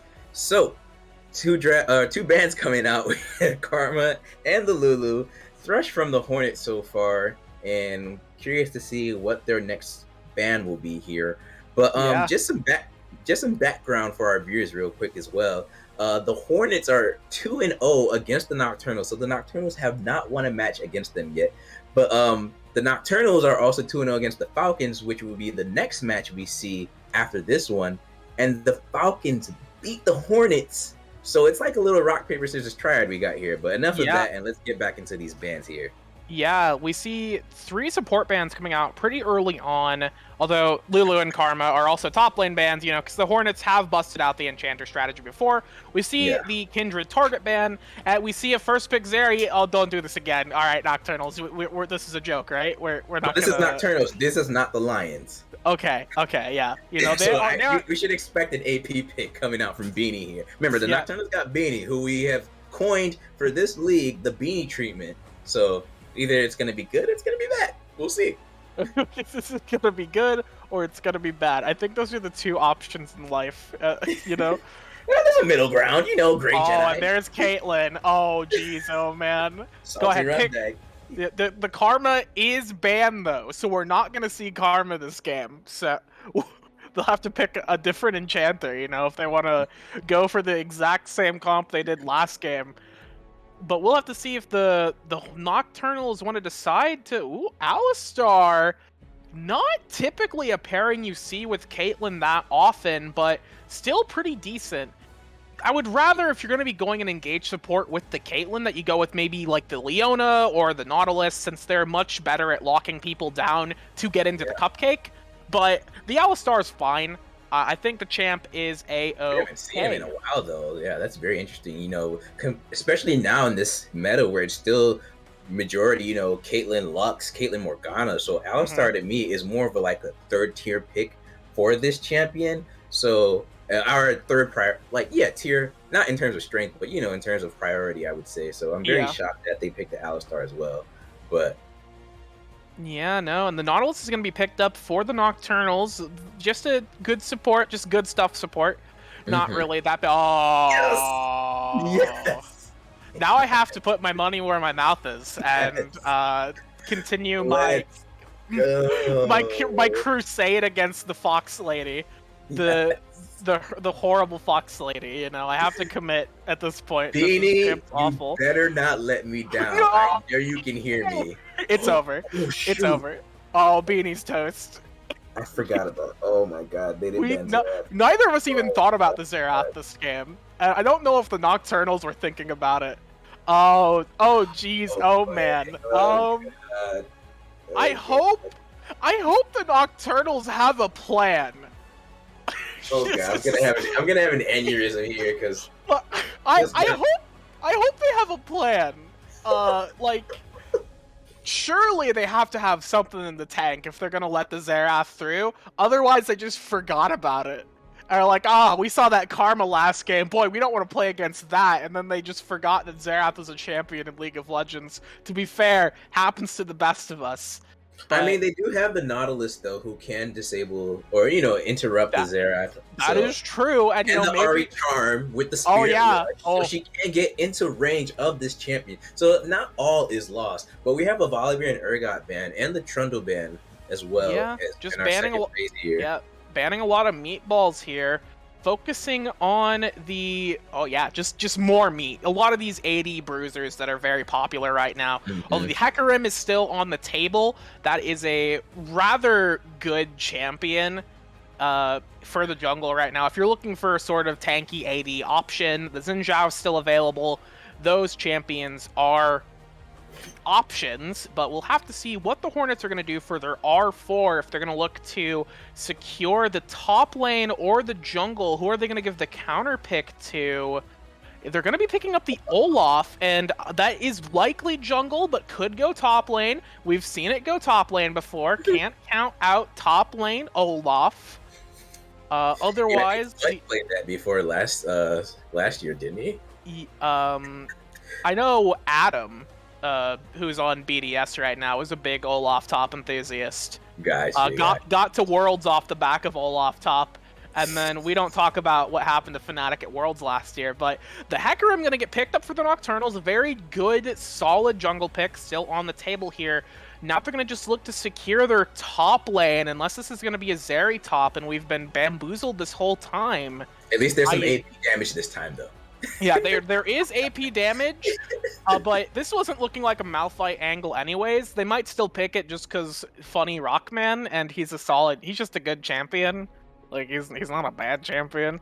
They're gonna go for the Mundo on the side of the Nocturnals, and now I'm divided here because I want to support Dr. Mundo, but I don't want to support the Ahri, so I'm very, very conflicted about how to feel about this Nocturnals comp. And now you see what the Hornets are going to close out with. All the cards are on the table, so they have to figure out what to do in this scenario, whether they are keeping the Olaf in the jungle or sending him top lane. It looks like they're going to be picking up the Wukong. I think with their composition, going for a more aggressive top laner, a more damage-oriented top laner, rather, is a good decision, because the Alistar is going to be is just like a big, absurdly tanky guy with the ultimate up and with the aftershock, regardless of support items being, not great for tanking. Alistar gets so beefy just innately with the ultimate and with the aftershock, and the Olaf as well is going to be so hard to chip through. So the Wukong is a great way to get onto the nobody. This Nocturnals comp is incredibly mobile. There's no real targets for Wukong to gank. I have convinced myself that this Wukong pick is actually not good. But maybe it's good into Mundo, and that's like the concept here. Oh man. Yeah, so while we're still talking about the Wukong and everything, I can see what the Hornets are kind of drafting. I can see the Wukong Olaf going in, causing chaos in the Nocturnals backline and whatnot. Caitlyn and Xerath are not Wukong Olaf and the Alistar all going into the Nocturnals team composition, while the Caitlyn and Xerath are just picking them off from the back. Alistar, of course, playing spoiler and like buffer between for the backline carries. So while Wukong and Olaf creating havoc, I can see scripting Xerath using those bombs there to rain fire, like Thanos said, rain fire, sire unto our own forces. I don't care. Yeah. So yeah, I can definitely see that coming out from the Hornets draft here. But on the other side of that conversation, I do like the Nocturnals. I do like their composition, with the Ahri, the Nautilus, the Zeri. It just screams a lot of interruption for me. Yeah. So, obviously the Olaf can't be interrupted with the Ragnarok there, but everyone else can be, So I'm very curious to see how both of these compositions will go head to head. Yeah, I think it is going to be interesting to see how it plays out here, because of the fact that the Nocturnals are so mobile with the Zeri, with the Ahri, with the Hecarim, are able to just, like, they have a very solid dive core with the Olaf and the Alistar and the Wukong, but who are they diving onto? Because odds are the Zeri and the Ahri are also going to be looking to dive and flank onto, or the Ahri and the Zeri are looking to dive and flank onto the backline as well, They're going to be looking for these angles and looking for these opportunities that odds are the Wukong and the Olaf and the Alistar are going to be looking to pick off one of the two, rather than being able to get both of them very easily, unless they split focus. So if they're only able to get on one, the other has the potential to really put a hole into this front line, although that would be more Zeri than Ahri. Ari's probably not going to have the most fun, I would imagine, into the team comp here. Granted, Spirit Rush is a good ability, it's fine. I'm telling you, man. Look, Ahri is a good champion now. Look, Granted, it does depend on the person that's you know, Piloting her. piloting her. Thank you. I was gonna say controlling, piloting her. So we'll see. And as our viewers know, Beanie has sort of made a name for himself in our league. You know, first week he got what we have now coined the Beanie treatment, where mid lane was the focus for the teams that they picked on Beanie quite a bit, and I believe they lost that game. So we'll see how Beanie handles the pressure, because Xerath obviously has more. Scripting Xerath I'm covering the looking over. Nunu here. Yeah, I'm looking over at the tournament draft screen, seeing the Nunu Oh hover. my god, that's so funny. You sure about that, But, Mike? but yeah, so what was I saying? So Ari will have a bit of a somewhat annoying time in lane, because Xerath does have more range on her. Mhm. So we'll see how Yeah, and you Beanie have handles to. the pressure. Yeah, and not is this just Xerath. This is scripting Xerath, playing Xerath. This is the one trick getting their one trick. This is the last person you want to see getting Xerath actually getting this champion, and Beanie is going to struggle with that. But we'll have maybe Beanie is like, Beanie's been sitting in the tank, really thinking about Ari. They gone through the entire DeviantArt library of Ari fan art and is now embodied what it means to be the Fox girl, right? So maybe Beanie will surprise us here and really showcase the power of this champion. But I'm apprehensive on whether or not that's going to happen. I think if we were to make predictions, if we wanted to go into that, just looking at team comp strengths, it's a lot harder to call than I think. Just looking at team comps in a vacuum, it's a lot harder for me to call. But looking at teams here, I'm leaning more towards the Hornets, just because a lot of it comes down to players on champions they're comfortable with and players on champions they're good with. Because I'm not necessarily sure how proficient Amistan is on the Zarya. I'm not necessarily sure how proficient Beanie is on the Ahri. And because of that, I'm feeling less confident about their chances going into this game, especially since I feel like the comps are fairly evenly matched. No, so I'd give it to the Hornets.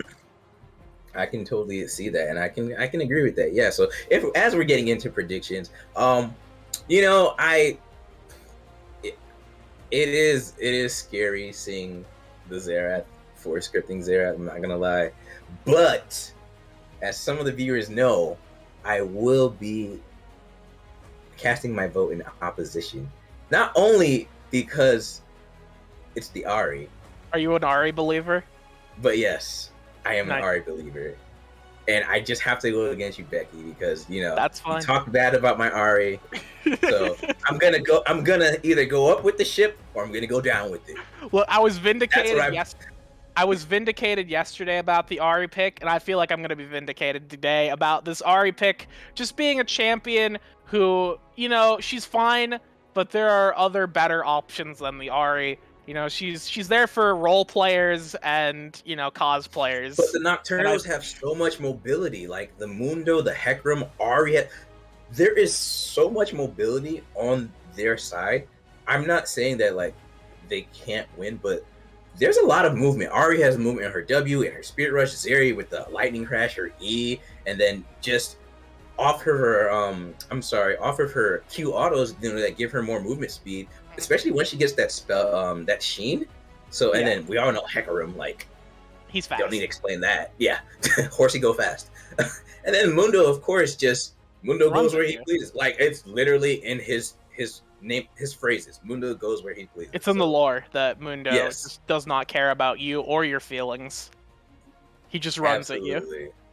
Absolutely. And then Nautilus is here to just set that all up for him. So, hey, I do expect to see another somewhat guerrilla warfare type game that we had in the first game. Hopefully executed a bit more better on the side of the Nocturnals. But we're just going to go ahead and take it to a short break here as we let that spectator's leg go ahead and keep the competitive integrity, and we'll be right back.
Alrighty, welcome back everyone. Thank you for holding on as we are now into our game 2 of the night, the Nocturnals versus the Hornets. And it looks like we have the Nocturnals. It looks like both teams are actually, they're lining both, up, single file line. Yep.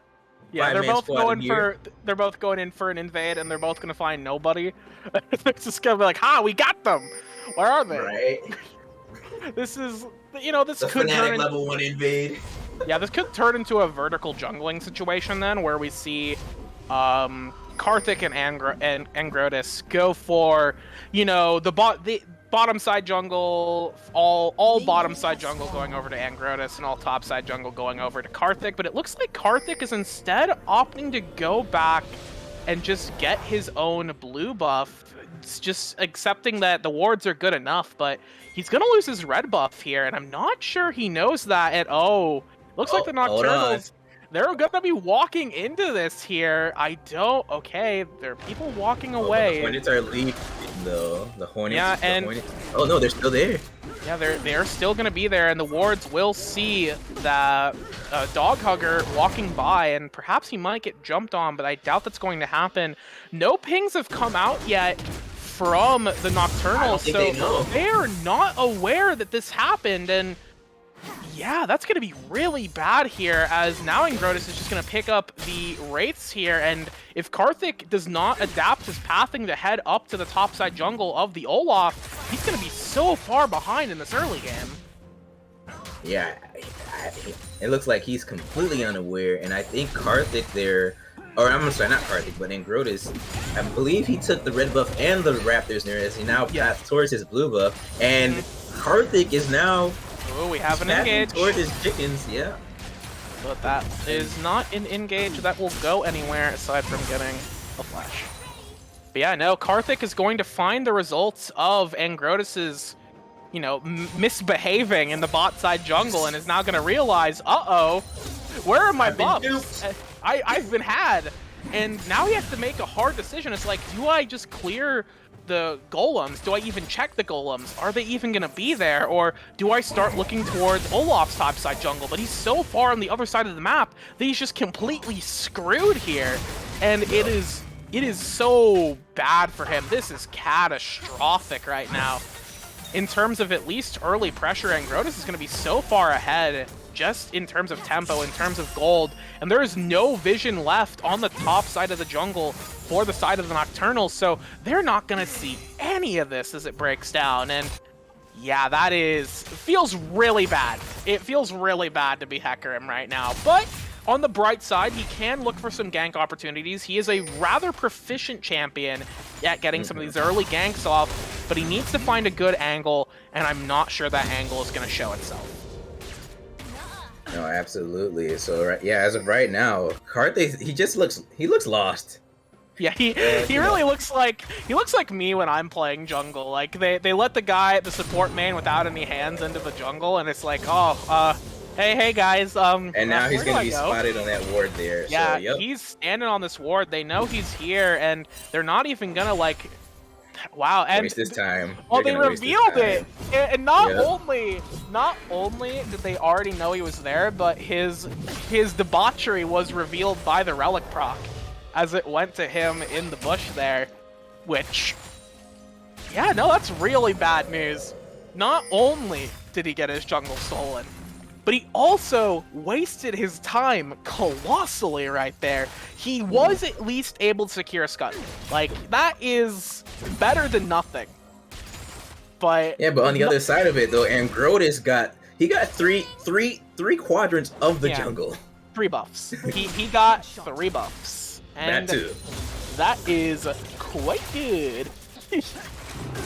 You don't want to be getting 3 buffs in the jungle here, and I've been seeing a couple of glimpses of this mid lane matchup, and yeah, Xerath is just he's just a strong character when you can't really outrange him, and Beanie's taking some punishment, but is able to stay in this lane with the corrupting potion, and just, chugging some pots, trying to stay alive as much as possible, waiting for level 6 here to potentially look for an engage. Did take the teleport on the Ahri, and I don't mind that. I mean, granted, yes. Yeah, I don't Ari mind does it. like, but I mean, think about it. Like, if you really think about it from Beanie's perspective, he's going into literally scripting Xerath. Like, the guy's name is what it says. Do you think you're gonna kill him? Yeah, Quite often. Do you think you're gonna stomp the lane? Yeah, that is true. But the thing is like, you have to try, you know? He's still human. He may be scripting, but, you know, the scripts don't always win you the game.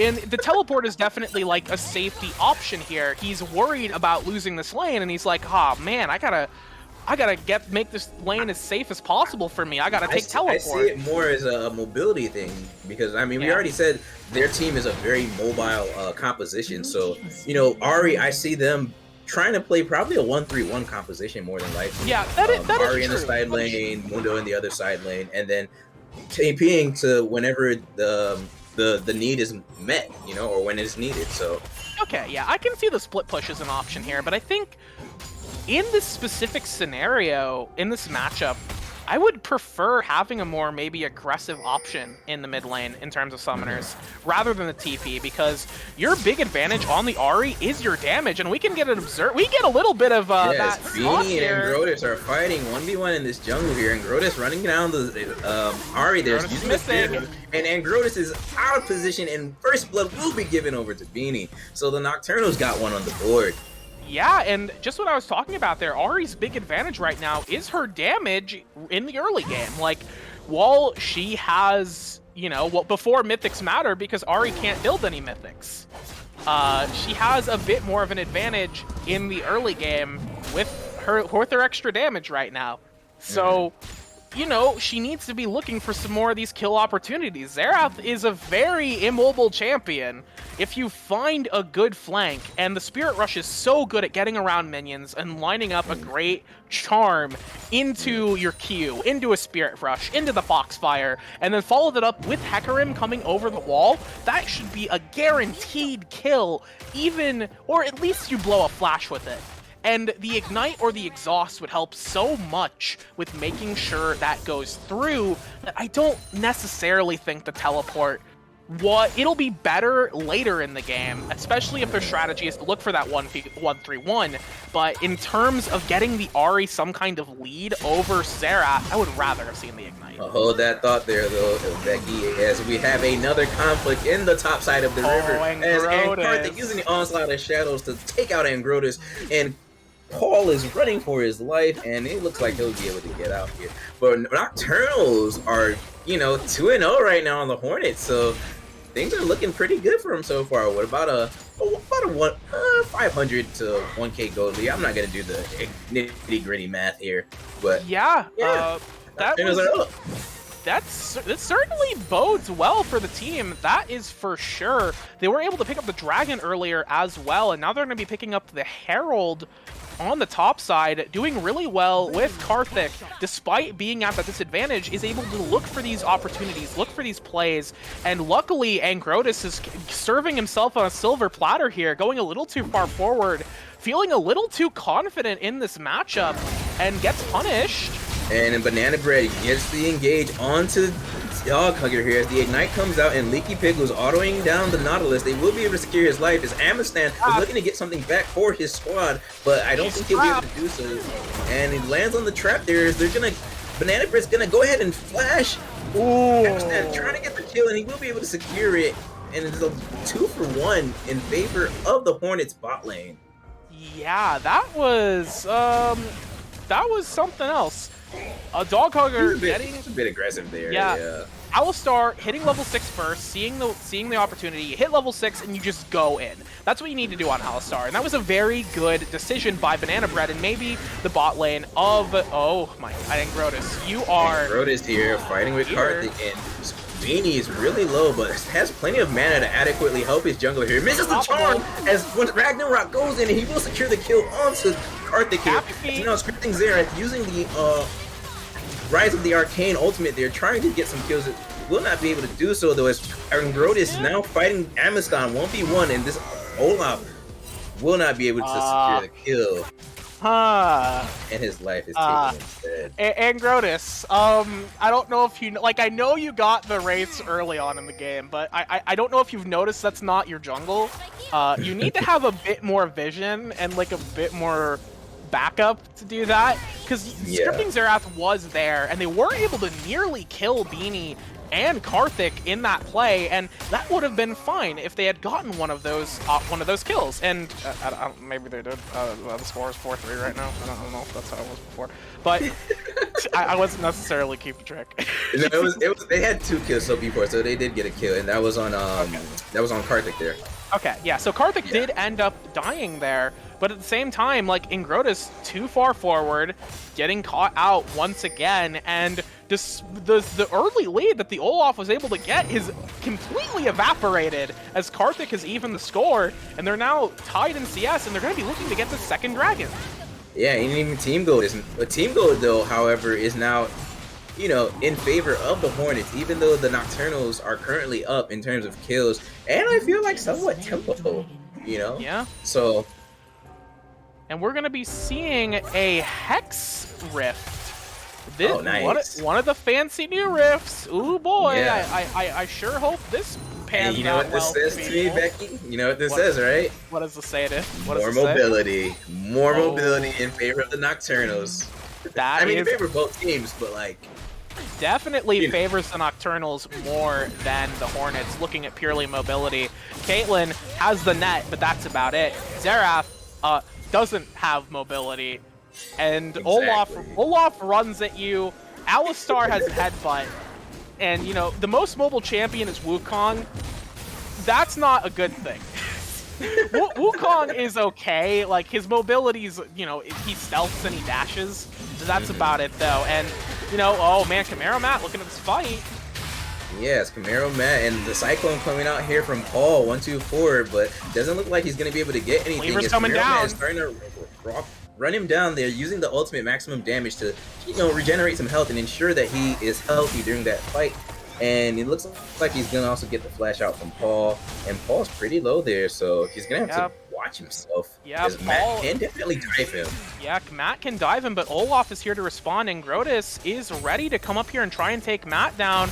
Matt's going to greed for the plate here, but there's no ultimate. There's only... Matt takes a tower shot, and Matt uses the axe to slow down, and Grotus uses the axe to slow down Matt there. And Scripting Xerath's actually going to pick up the kill with the right of the arcane. Okay, yes, sir? Yeah, as Scripting Xerath walks up, and I was like, this is mine now, thank you. And just secured the kill. And looking at the mid lane again, because I'm getting glimpses of it every time Scripting Xerath lands a Q on the Beanie.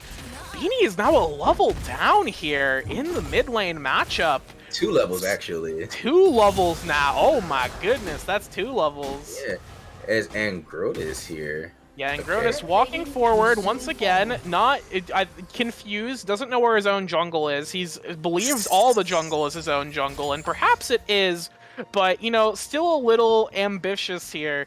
With the Stride Breaker on the Olaf, that's a choice. Maybe it's a good one. Think about it though. We said it, right? Lots of mobility from these champions. There are 4 mobile champs. I'm not saying it's the right item, but I can understand why he took it. It may be not statistically optimal, but in the situation, it does have its uses. So I think it is fine. Looking at the game at a whole, I think it's a fine choice. Yeah. In a vacuum, like, whatever, it's a Stride Breaker. Like, it could be a Gore Drinker, or it could be, you know, not a Stride Breaker. We have a fight, potentially. As Paul using the Cyclone there onto Matt, Matt using the maximum dosage to just, you know, regenerate some health, and it looks like Paul was losing that fight. Yeah, Paul was just gonna start losing that fight. Oh, Mundo just so much damage in these extended fights here. That the E from the Mundo is so strong. He just punches you for your entire life force. And while the Angrotis was hanging in the wings, potentially going to try and go on Matt in that engage, he decided to walk away, and then Matt re-engaged, and he was able to get more damage down onto K-Paul, and then basically just take the lane back over. But Angrotis does still remain in the top lane, and he will secure the Herald for the team, and there's no vision up there, so I do not believe the Nocturnals are going to respond to that. Hecarim on the bot side here, looking for an opportunity. Caitlyn does have the traps. Going to force this? Yeah, maybe. No. No, he's not. Very good. he's opting out. He saw the wow. Oh my god. Becky, let's take a look real quick at oh, hold that thought though. Okay, I guess not, NCT. because the camera takes us away from the mid lane, but Beanie picks up the Leandries as both mid laners pick up the Leandries. So looks like we're going more for the damage over time build compared to the burst with Ludens or the slow with the Everfrost. Yeah, in both of these scenarios, because of how like tanky and how much HP you're gonna see on the Mundo, I actually don't think it's so bad on the Xerath this game. Because while Ludens may be a better option for him in terms of like raw damage, let's get the big number going. He does have to beat through this front line here, and Leandries will help him with that. On the up, things coming out on the Drake is ace in the hole here onto Dog Hugger. And Grodis using the Ragnarok, flashes over, trying to secure the kill onto this Nautilus here. He really wants it, but I think he's overstepped as Amazon using the ultimate there, but it looks like the bot lane of the Nocturnals here will be able to survive. Nope, the Nautilus is taken out as Beanie is just blown up by Xerath here, and Camaro Matt now out of position and his health bars. Yep, Zeri flanking. Beanie, Banana Bread goes in, gets the headbutt onto Zeri there. The stun coming out from scripting Xerath, and they will be able to secure the count to Karthik here, as Camaro Matt is now just looking like a Mundo who cannot go where he pleases, as he has no team besides him and the Zeri. And it looks like this Drake should just be going over to the side of the Hornet. Yeah, the Drake could be going in here, and it will go down. Health bars are low, but the Nocturnals were not just able to pull together and get a fight going. They weren't able to come together as a team and engage cleanly, and as a result, they were trying to basically go in on this Hornets comp that was just holding the line, just sitting there, and wanting the Nocturnals to come into them, because they have so much control of these spaces and these choke points with the Caitlyn, with the Xerath. You do not want to walk into these champions because they will take advantage of that. You need to find a coordinated opportunity to go in as a team and take them out. Otherwise, you're just going to get picked off one by one, which is what we saw there. Absolutely correct. And yeah, I think they just need better time management, better macro management. You know the Drake's coming up every 5 minutes once it's taken. So, get your items, get everything you need by, I would say about the minute mark. You should have everything you need, and the rest of that minute should be used posturing, clearing out the mid lane and bot lane, just to ensure you have adequate pressure to control that river. And the Nocturnals did not do that, so yeah. They got although I will have to say that they did get split up at the start of that, before the Dragon was even like on the minds of anybody around the pit. The Nocturnals got split up by Angrotis going aggressively onto Dog Hugger and Amistan, and was I don't know if he died. I don't think he did, because I don't believe anybody died on the side of the Hornets, but Hornets, nobody died. Yeah, I did not see anybody die, but there might be some. No, yep, they're just threatening each other, throwing some skill shots, throwing some damage out. But what we saw with Angrotis there was he was able to threaten the Nautilus, force Nautilus out of the fight, get some low health bars, and despite as we're fighting over the Tribush here, look, very powerful. Oh, there goes that Stride Breaker. Hey, look, that Stride Breaker is going to be nasty, but hold that thought as Dog Hugger uses the hook onto Banana Bread here. He's going to be punished as they get the stun. Karthik using the Onslaught of Shadows here will be able to secure the kill on Banana Bread as he's in the backline of the Hornets, and the Caitlyn is just kiting him down using the net flash from the Caitlyn. Double kill for the Caitlyn, and scripting Xerath picks ones up as well. That is not a hook you ever want to take. That hook was borderline griefing. You know, it wasn't even borderline griefing. That hook was griefing. What are you thinking, Dog Hugger? Like, I do this too when I play Nautilus. Like, I throw out hooks just to make myself feel better, but you have to remember that if it connects, you are now in the middle of their team, and you have to deal with the consequences of being in the middle of their team, and Dog Hugger was not prepared to deal with those consequences, because all Dog Hugger hit with that hook was the Alistar, who is very tanky right now. Did not have the ultimate, but did not necessarily need it, but looks like Andros might be punished here for finally being in a jungle that is not his, and that kill is going over to Karthik as well. Yeah, Angrotus, once again, you're a little too far forward. No vision. You don't know where anyone is. Played a little too happy, buddy. A little too fast and loose. Maybe you need to take a step back. Your own blue buff is up. Your own jungle camps are up. You can go take those instead. They're just as much gold as the enemy jungle camps. Look, one of the core things of war is starve out your enemy. You burn their resources to ensure that they have nothing for themselves. Yes, that is true, but he also burned himself and gave over a kill to the opposing team. So while the theory is, of course, well studied, Angrota not executing on the theory, perhaps as well as the ancestors of our people would have expected. The ancestors of Olaf. The Olaf's Vikings dev. Yeah, Olaf's Viking ancestors passed down to him. Monkey flip jungle camp, ooga booga. Those were the lessons he learned from his ancestors, and unfortunately they were not good lessons. Oh man, yeah, for sure. But you know, Camaro Matt and K-Paul here, just, you know, we're getting some top lane combat. I don't think Paul will ever be able to, like, oh wait, hold that thought, he's doing some damage. Well, but, yeah, Mundo didn't pop the ultimate either. He's doing some damage, but Mundo ultimate's coming up soon, so like, K-Paul's like, I'm doing like a little bit of damage, and then Mundo just heals all of his health again. So yeah, like this damage is all just like, it's like a dopamine hit. As we have another Hex Drake coming up, and this time the Nocturnals are grouped up here. But remember, the ultimates are up for just about everybody. TP coming out from Camaro Matt, TP coming out from K-Paul's. We're gonna have a fight as Camaro Matt is in the front lining for his squad here. As Beanie and the rest of the back line have been just routed out, as Scripting Xerath and the rest of the Hornets here are just obliterating the Nocturnal's black line. Oh my god, so much damage from the Leandry Stridebreaker here to slow down Amaston and secure that kill. And the Hornets get an ace. Oh my goodness gracious. That was a mess.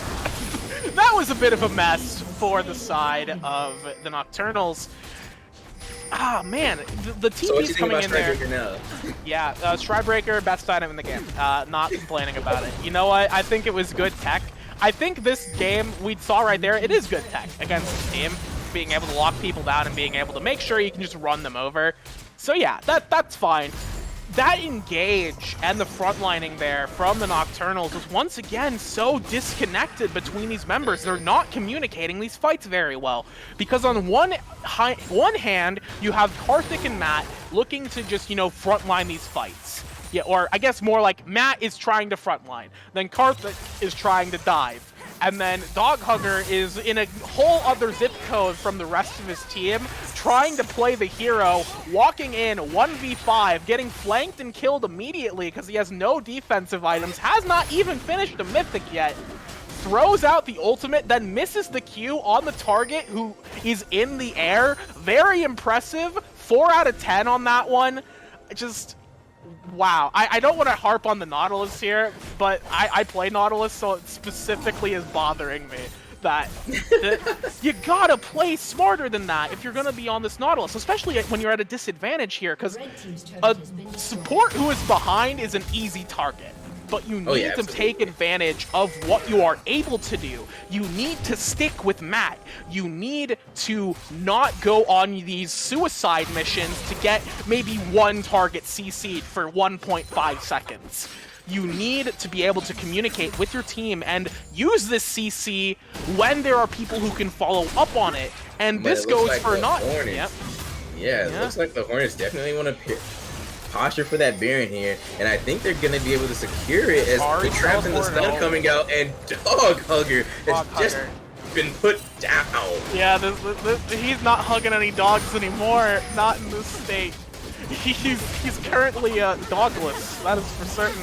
And yeah, absolutely. What are they doing?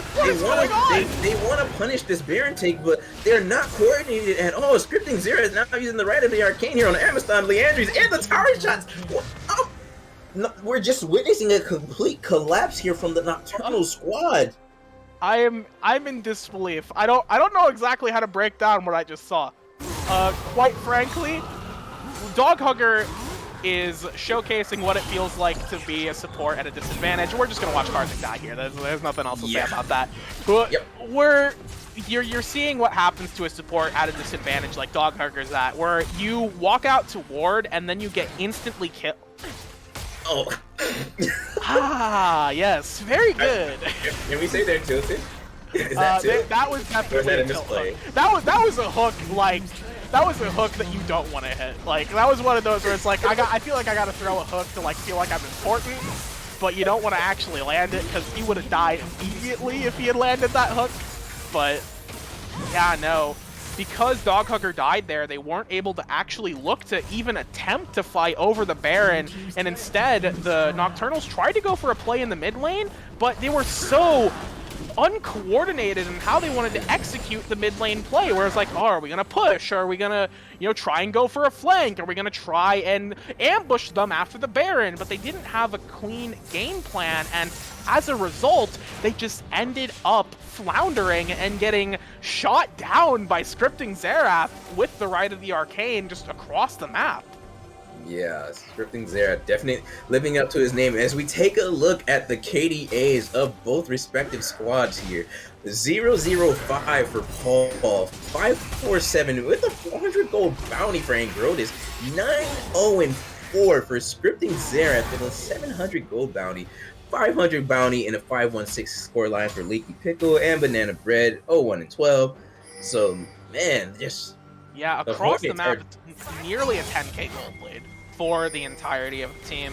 And it's just so bad, and they may have found an opportunity. Multiple things coming out here is Dog Hugger uses the Death Charge down to Scripting Xerath, lands the hook onto the Caitlyn. They're trying to burst out these two carries for the Hornets, and they will be able to secure the kill with the gold going over to Zeri and Matt respectively. So that is very huge for the Nocturnal squad, but what will they lose in return as Paul and Angrotis are on the top side of the map and Supers are in the mid lane of their base? Yeah, minions are beating down these turrets, and Wukong is as well, but looking at that fight, we saw a little bit of overconfidence. Supers are on the Nexus towers. They're starting to go down quite a bit, and it looks like they really want this Drake, which they have to get it, because you don't want to give them soul point on 3 Hex Drakes. Olaf's running in. But Angrotis using the Ragnarok to run in, and the Drake will be secured by Karthik here, as the Nocturnals are fighting back, and they're fighting for their lives here, as Matt is fighting for his life. K-Paul using the Cyclone there to get the flash out from Amiston, who is now out of position. He was trying to get the sneak recall out, but Angrotis will spot him out. The control word there, and Zeri using the E there, but no ace in the hole. Is it gonna? Oh no, K-Paul's gonna KS his ADC there, and that ultimate will not actually refresh it. It is on cooldown for Leaky Pickle. Yep, nope. That, you know what? Perfectly played by Amistan there to make sure to whiff that Leaky Pickle cooldown. Don't want to see that ultimate coming up for at least another minute. Do secure the dragon there, so not so bad. What is bad is that they did lose a couple of people, and they've gotten inhib down. Their base is not looking so hot, just in general. But that was not horrible for the Nocturnals. No, it wasn't at all. They were able to exploit Xerath and Leaky Pickle just being a little too confident in their ability to just instantly kill people, and they did instantly kill people. Dog Hugger was there, and then they weren't. But yeah, the lockdown was enough that these targets are still squishy. They can still be instantly murdered, and they were able to get killed, and that was 2 shutdowns getting picked up. for the Nocturnals, and then they were able to convert. The funniest thing is Scripting Xerath still has a bounty on his head. It was 700, I believe, before, but now it's 500. Yeah, he's still so far ahead that he's still got a bounty. You know, that's gotta feel like something. Dog Hugger looking for an opportunity. Mero Matt is chasing down this Alistar here. They really want to get the kill into the support, but he's using the Unbreakable Will to keep a bit longer. And Grotus is in the middle of the entire Nocturnal's team here as he uses the Stormbreaker there. But Beanie is fighting back, using the Spirit Rush, trying to get some kills onto the backline there. But it's just not enough. Wukong is on the base, and I think this might be the game here as K-Paul has taken out the last of the Nexus towers, and Paul here is just going to end the game. This game goes to the Hornets. Wow. Yeah, that was a very bloody fight at the end there, but, you know, stick to your guns. K-Paul just split push and win the game. This is the superior, I suppose this brother of Paul is the superior one in this moment, securing the game for his team, despite the fact that he was not there otherwise. But hey, turrets win the game, and in this game, turrets did just going for the objectives. That's all you need to do. Just kill the Nexus. Yep, absolutely, and kill the Nexus they did. Kill the Nocturnals they did, as it was quite an entertaining game up until, I would say, it wasn't, you know? Yeah, up until the point where it started just going out of control. Up until the point where Dog Hugger would die in like 2.5 seconds. Yeah, where Dog Hugger just fell so far behind that he was no longer a champion in the game. He was a walking sack of wards. Yeah. The classic season 3 support where your item build is a gold generation item, pink wards and green wards, and you're just a walking bag of 300 gold for the enemy assassin. You know, you're walking around as your Zyra. You're like, I'm feeling great. I hope there's no assassin in this bush I'm about to ward, and then you die immediately, and it's like, at least I got the ward down. That's worth something, right? I got the ward down. I cleared the wards. I'm doing my job. I'm doing my job. I'm getting vision. You can't flame me. I placed my wards. Don't you know you're supposed to get vision with the buddy system once you hit the mid-game mark? Yeah, you know, that would be awesome if you could communicate in solo queue. But, yeah, you know, Dog Hugger doesn't necessarily have that excuse. Should be using the buddy system. But I think even with the buddy system, Dog Hugger was still dying in 1.5 seconds. Mm-hmm. So, not much you can do at that point. Very, very rough game after, like, the midway point for the Nocturnals. They had some good opportunities and they had some windows to look for things, but they just got outskilled. They got just outskilled. They got beaten down at their own game. They were able to the Hornets were able to find the opportunities that they needed to get objectives. The Hornets macro was definitely better than the Nocturnals, I would say, for sure. Like, the Hornets were more on top of the neutral and their timer objectives. You know, they played to their strengths well, and you didn't really see that from the Nocturnals until towards the end of the game, where things were pretty much already out of hand and things that were looking a bit dire, and they realized, like, okay, we can run down this Caitlyn and Xerath, like, let's do this. But unfortunately, it was a bit too little too late. Yeah, and they did have the lockdown there, and we saw how strong it was when they were all together and how easily they could take down either the Xerath or the Caitlyn. And they were able to do that in that last fight, but that's not enough because even if you kill both of them, you still have Olaf to deal with. And Grotus, despite, you know, trolling a little bit, was doing quite well, tearing people apart, finding these great windows to just run in there and beat people up like a big man. And boy howdy, that's good stuff, you know, just running in there, turning your brain off, right-clicking. Just God bless. God bless. Absolutely. And Grotus said, this land may be your land, but this land is my land now for sure. I'm not sharing. he believed that the entire jungle was his, and golly gosh, it was at the end of the day. Absolutely, absolutely. But with that being said, this now places the Hornets with a clean sweep of the Nocturnals for the season. So they take the 3-0 over the Nocturnals in the head-to-head matchup, I would say. So it's quite unfortunate because I'm sure the Nocturnals probably wanted to get at least one win off of the Hornets, but we're really starting to see, like I said, that hierarchy of tier of teams is really starting to show itself. Like, so the Nocturnals are good, but they can't really beat the Hornets good yet.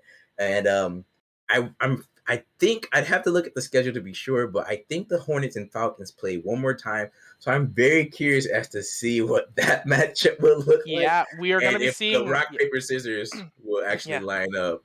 yeah, we're going to be seeing the Nocturnals run it back down against the against the Falcons for our last game of the day. And boy, after that last one, the Nocturnals, they may not feel super great, but the Falcons haven't exactly been having a great day either. So it's anybody's game. It's absolutely anybody's game. Oh, really? Well, that's good to know. But we're gonna go ahead and cut to a short break here, as we'll be back for game 3, the Hornets versus the not I'm sorry, Falcons versus the Nocturnals for our last game of the night. But don't touch that down. We'll be right back.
Alrighty, everybody. We are back for the final game of the night, the Falcons versus the Nocturnals, and we are into draft with Thresh being the first ban here.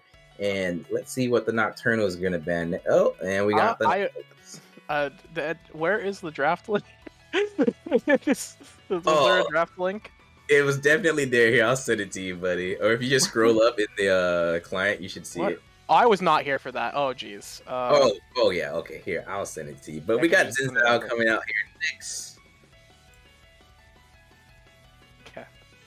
and rounding that off with the Ezreal here. And let's see what the Falcons are gonna ban out next. Yeah, we'll have to see what the Falcons are going to ban here. Pretty standard overall. The Ezreal's a little interesting.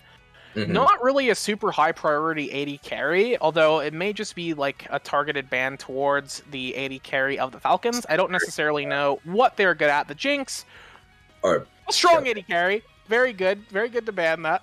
She is quite dangerous in the right hands. So getting rid of that is a smart choice, and the Diana will be banned. Overall, nothing too interesting with the bans here, so we're gonna have to see what the picks bring to us to make this game look a little spicier. What can the teams provide here? What sort of entertainment are we gonna get from the Falcons? What do they want to start with? There are a lot of great pick ones that they could go with here. Zeri is open. We saw the Zeri get... Zeri lost twice tonight. Yeah, Zeri did lose twice, but Zeri is open. It looks like they're pick. He did it. Is that a prank? Is that Wait. a prank? Is that It's confirmed, I believe. Zol Bomber on the Master Yi. Oh no. Mr. Yi. First, you get your vitally important first pick, and you're like, this is it, lads. We can secure the champion that's going to win us the game. That's right, Mr. Yi. They've put all their cards on the table, and their response is a Twitch. Oh boy, this is a draft. Whew. I mean, the Nocturnals are currently 1-1 on the night, and the Falcons are 0-2. So 0-2, yeah. The Falcons could get a win and even out that scoreline for the night. That'd be pretty good for them. Yeah, because these teams are battling. Yeah, sorry for talking over you, but these teams are battling to get that better seeding going into playoffs here. So the Falcons, as they went 0-2 today, losing to the Lions earlier, which definitely was bad for their scoreline. They need to pick up this win here if they want to keep trying to battle out for that better seeding in playoffs, either looking for that third place rather than that fourth place. Although I don't know if it actually matters what place they get there. But actually, it kind of does, because, or I won't say the place matters, but the between second and third, that matters for sure. Like because if you're in second place, then you still get a chance to continue on in the playoffs. Yeah. If you're in third place, third or fourth, if you lose, then that's it for you. So. Yeah, they have a better shot of going towards trying to wrangle second place from the Hornets. We have a Vayne Lulu pickup here. A very competent bot lane combo here. Just a classic protect the Vayne hyper carry, although Master Yi is also a hyper carry. So the Lulu is a great choice, and Master Yi's worst enemy, other than perhaps Rammus, the Malphite getting picked up. Ooh boy, that's a lot of AD. I think the Falcons shot themselves in the foot by showing the Master Yi first, because I feel like the Nocturnals are just gonna draft CC. Yeah, here's the thing about the Master Yi is it is not a troll pick. This is a competent champion who can come in and really surprise people. But when you pick the Master Yi first, you put all your cards on the table. You reveal, yes, this is a Master Yi comp, because Master Yi sort of warps the game around him. And the Nocturnals are properly responding here, getting so much of this lockdown CC to just prevent Master Yi from going to town and tearing apart their team. And that also is just going to lock the Vayne down as well, because they're both like sort of mobile, and they both sort of have like, some ways to dodge out of abilities, but you can also just very easily lock them down when you combo the Amumu ultimate and the Malphite ultimate and line that up with Twitch just going to town with those auto attacks. It's gonna be interesting to see how the Falcons dig themselves out of this one. The ban's going through here. The Yone is going to get banned away from the Nocturnal's mid laner. Vex is getting banned along with Mordekaiser, and the Yasuo, both of the brothers getting banned away Both from Lin brothers. Beanie. But getting banned away from Beanie, they must not have seen the Ahri, because we're about to see it get picked this game, that's for sure. LMAO, haha. We'll see if Ahri gets picked. If that's the case, I'm rooting for Master Yi for the rest of the game, and I'm gonna have to suffer. I'm gonna have to suffer picking Master Yi here. I don't know if Beanie's gonna run it back on the Ahri yet, but let's see what the Nocturnes are picking here on R4. Yeah.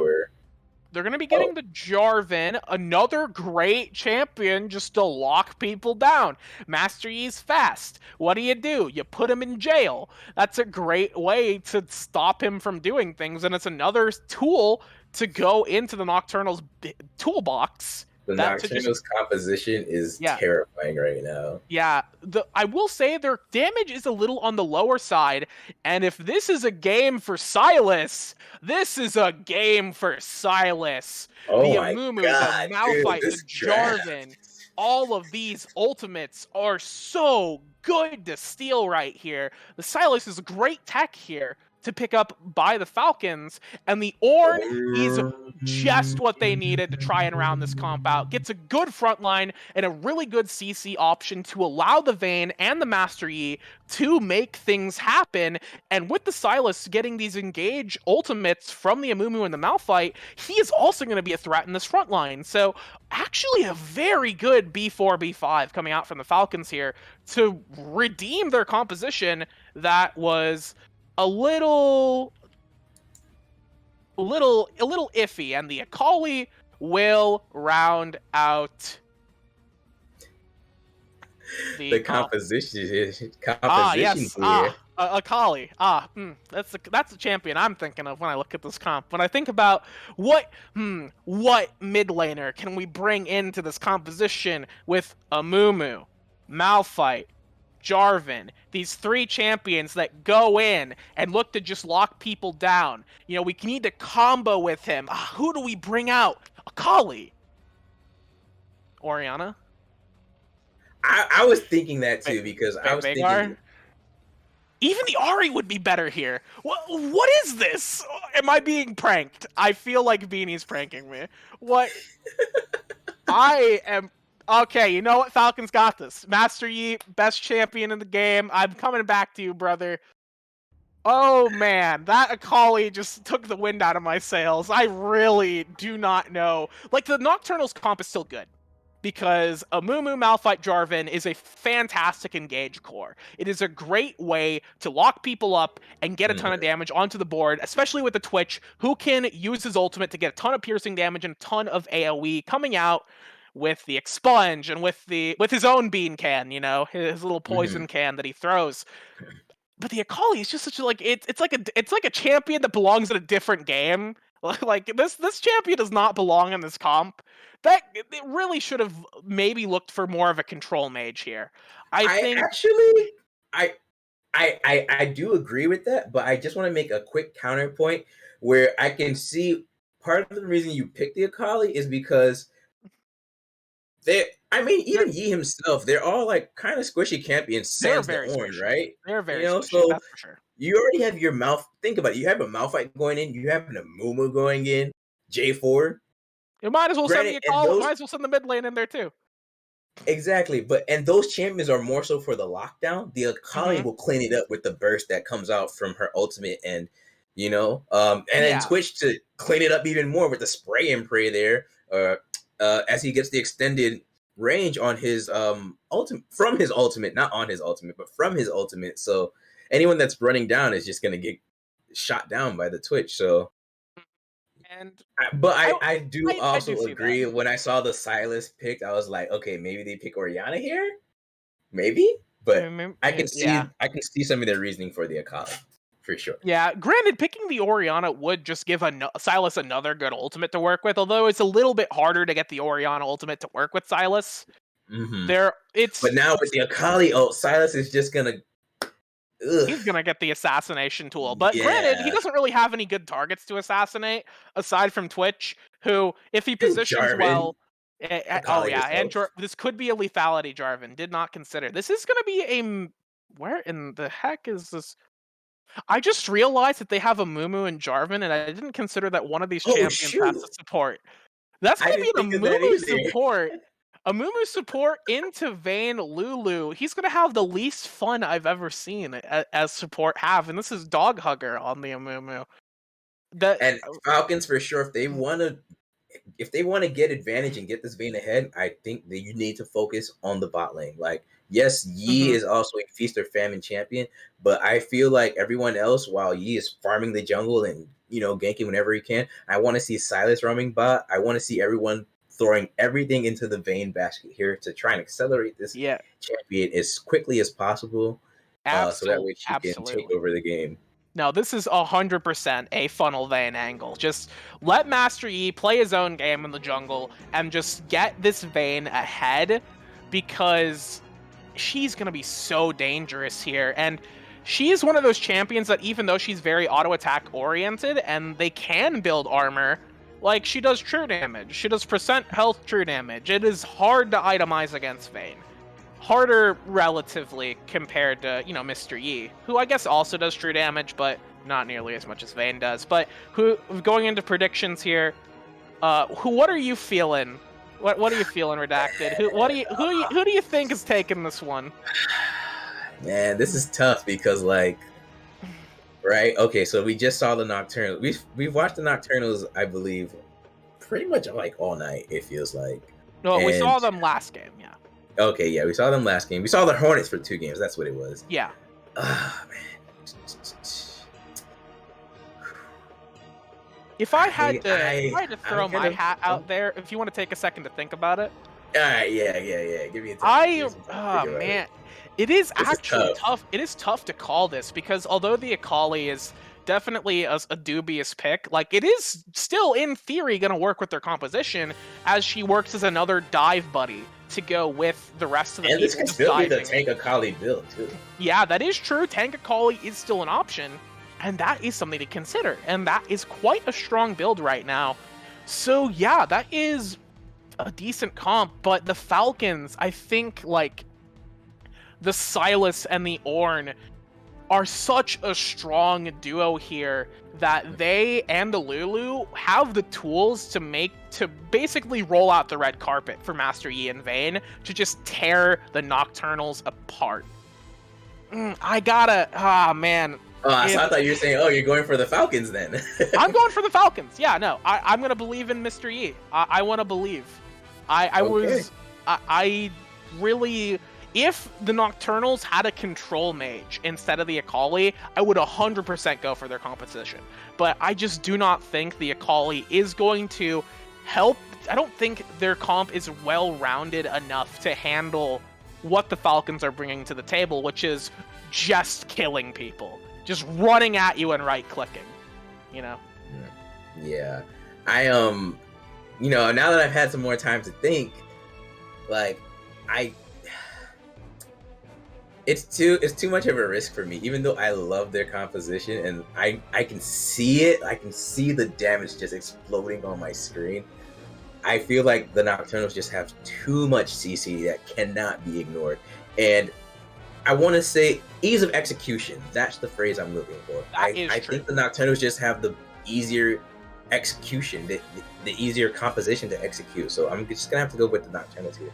But we're going to go and cut to a short break here as we're loading into the game, and we'll be right back.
Alrighty, everybody.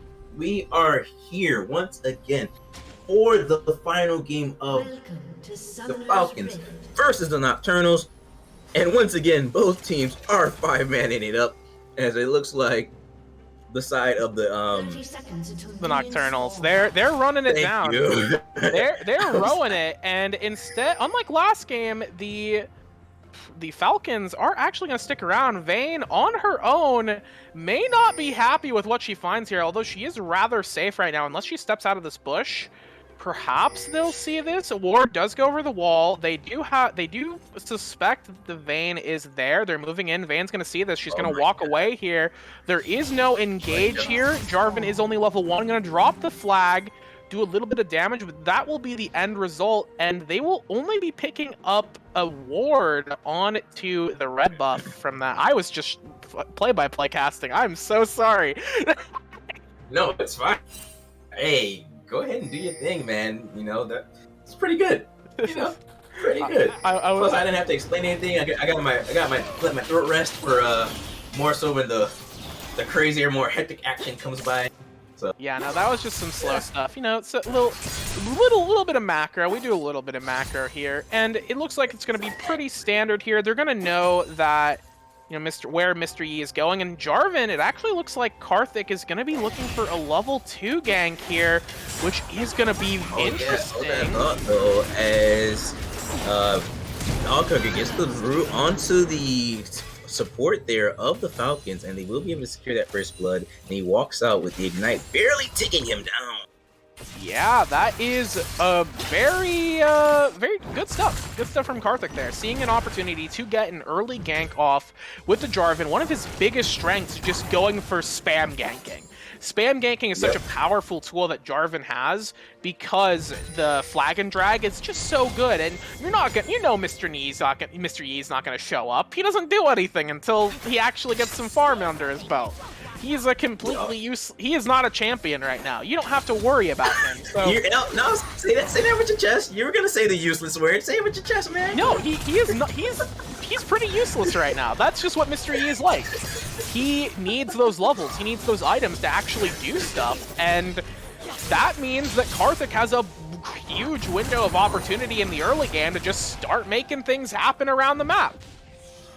And yeah, he found his opportunity. He got an early kill, got a flash, got an exhaust, got an ignite too.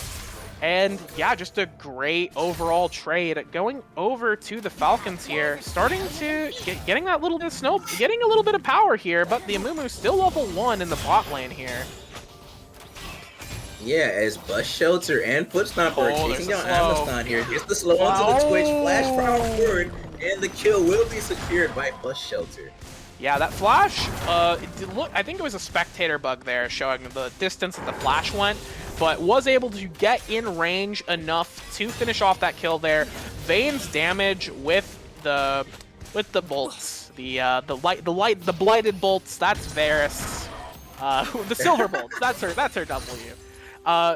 With those silver bolts, getting those stacks in, getting that huge burst on to Amistan, and Doghugger was still level 1 during that engage and didn't really have anything to fight back. The Amumu support is actually fairly decent, as we saw at Worlds last year, because having the 2 charges of Bandage Toss gives you a lot of sticking power and a lot of threat in the early game as a support, and with your high base numbers, you also deal quite a bit of damage. But without other than Bandage Toss, Amumu doesn't really do a whole lot, at least in terms of like effectiveness, because he cries and he spins.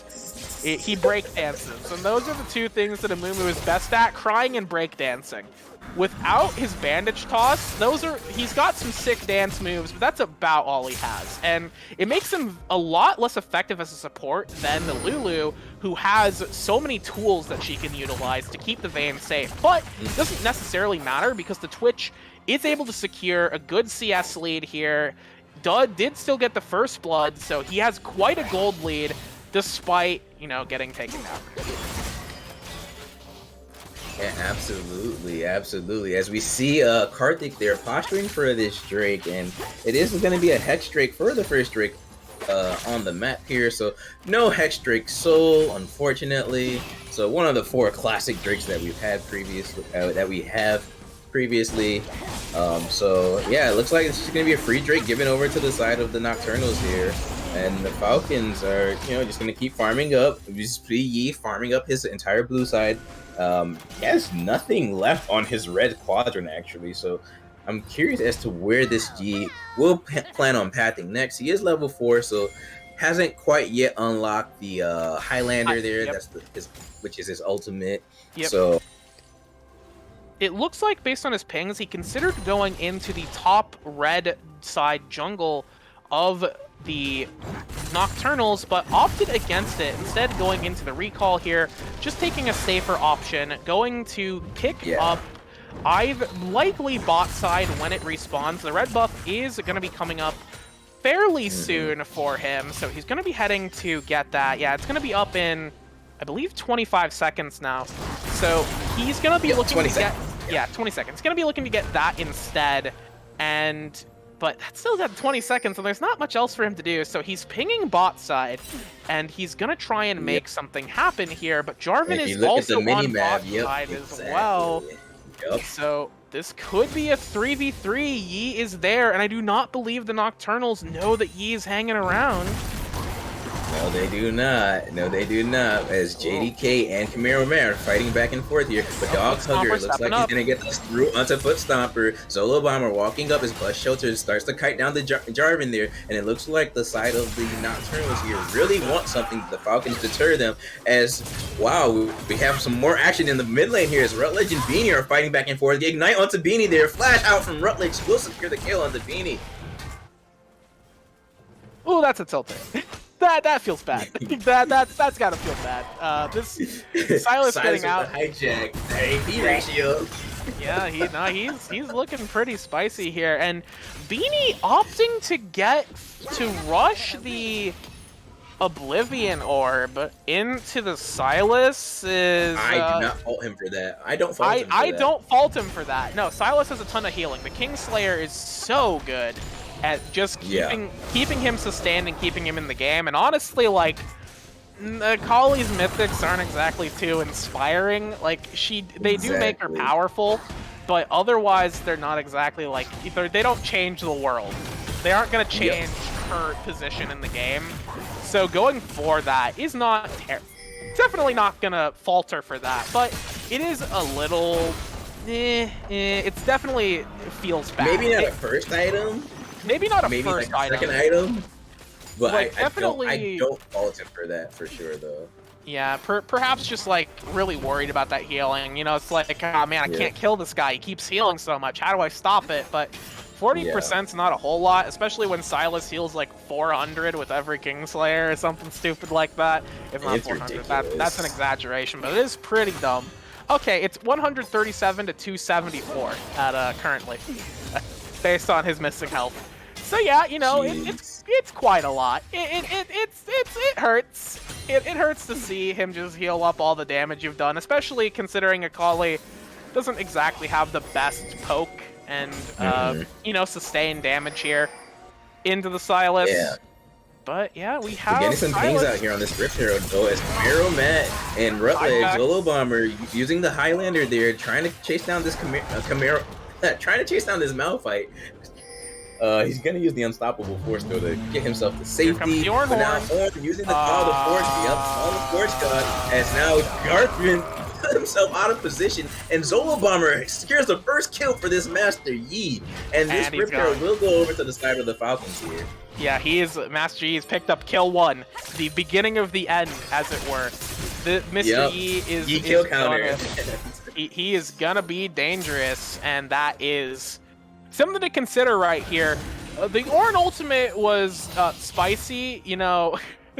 the Ornn ultimate, you know, what did it do? It hit the Rift Herald. That was beautiful, you know. They engaged it early. They pulled it out for Mr. Yi to do after they got the Jarvan, and that's great team play.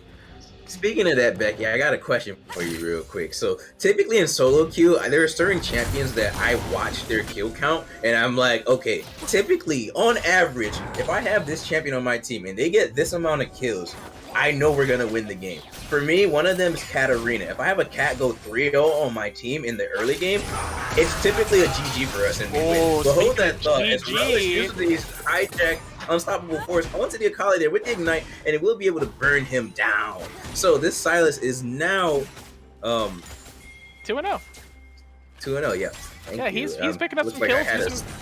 Yeah, good use of the hijack there. He wasn't able to use it in that last fight, so he smartly was saving it either for this dragon fight, which will be coming up, or to get an engage onto the Akali from the Fog of War. And he opted into going for that second option. He had enough damage to just take her out of the game, and she did not even get a chance to respond. And that is the power of this hijack here with all of these ultimates, and that's why the Sylas was such a great counterpick option. In the bot side here, we have a Mumu waiting in the wings, Twitch stealthing up. They could be looking for an engage here.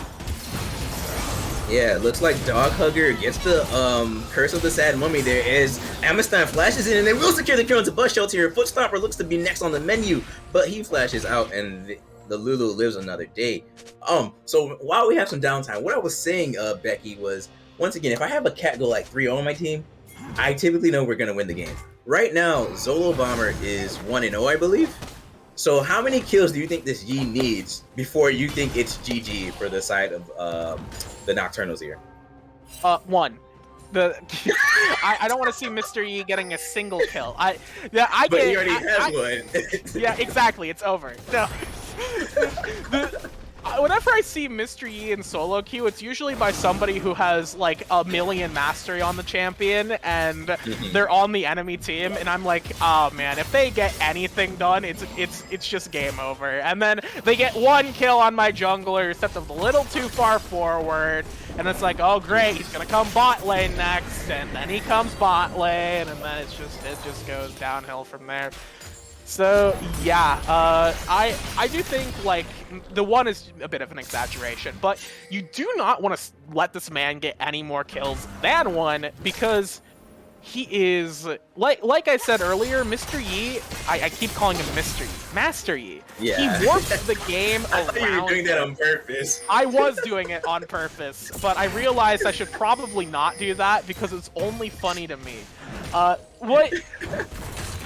You do not want to give Master Yi any kills, because like I said earlier, he warps the game around him, and he makes basically both teams have to play around this guy, because he is a win condition all on his own.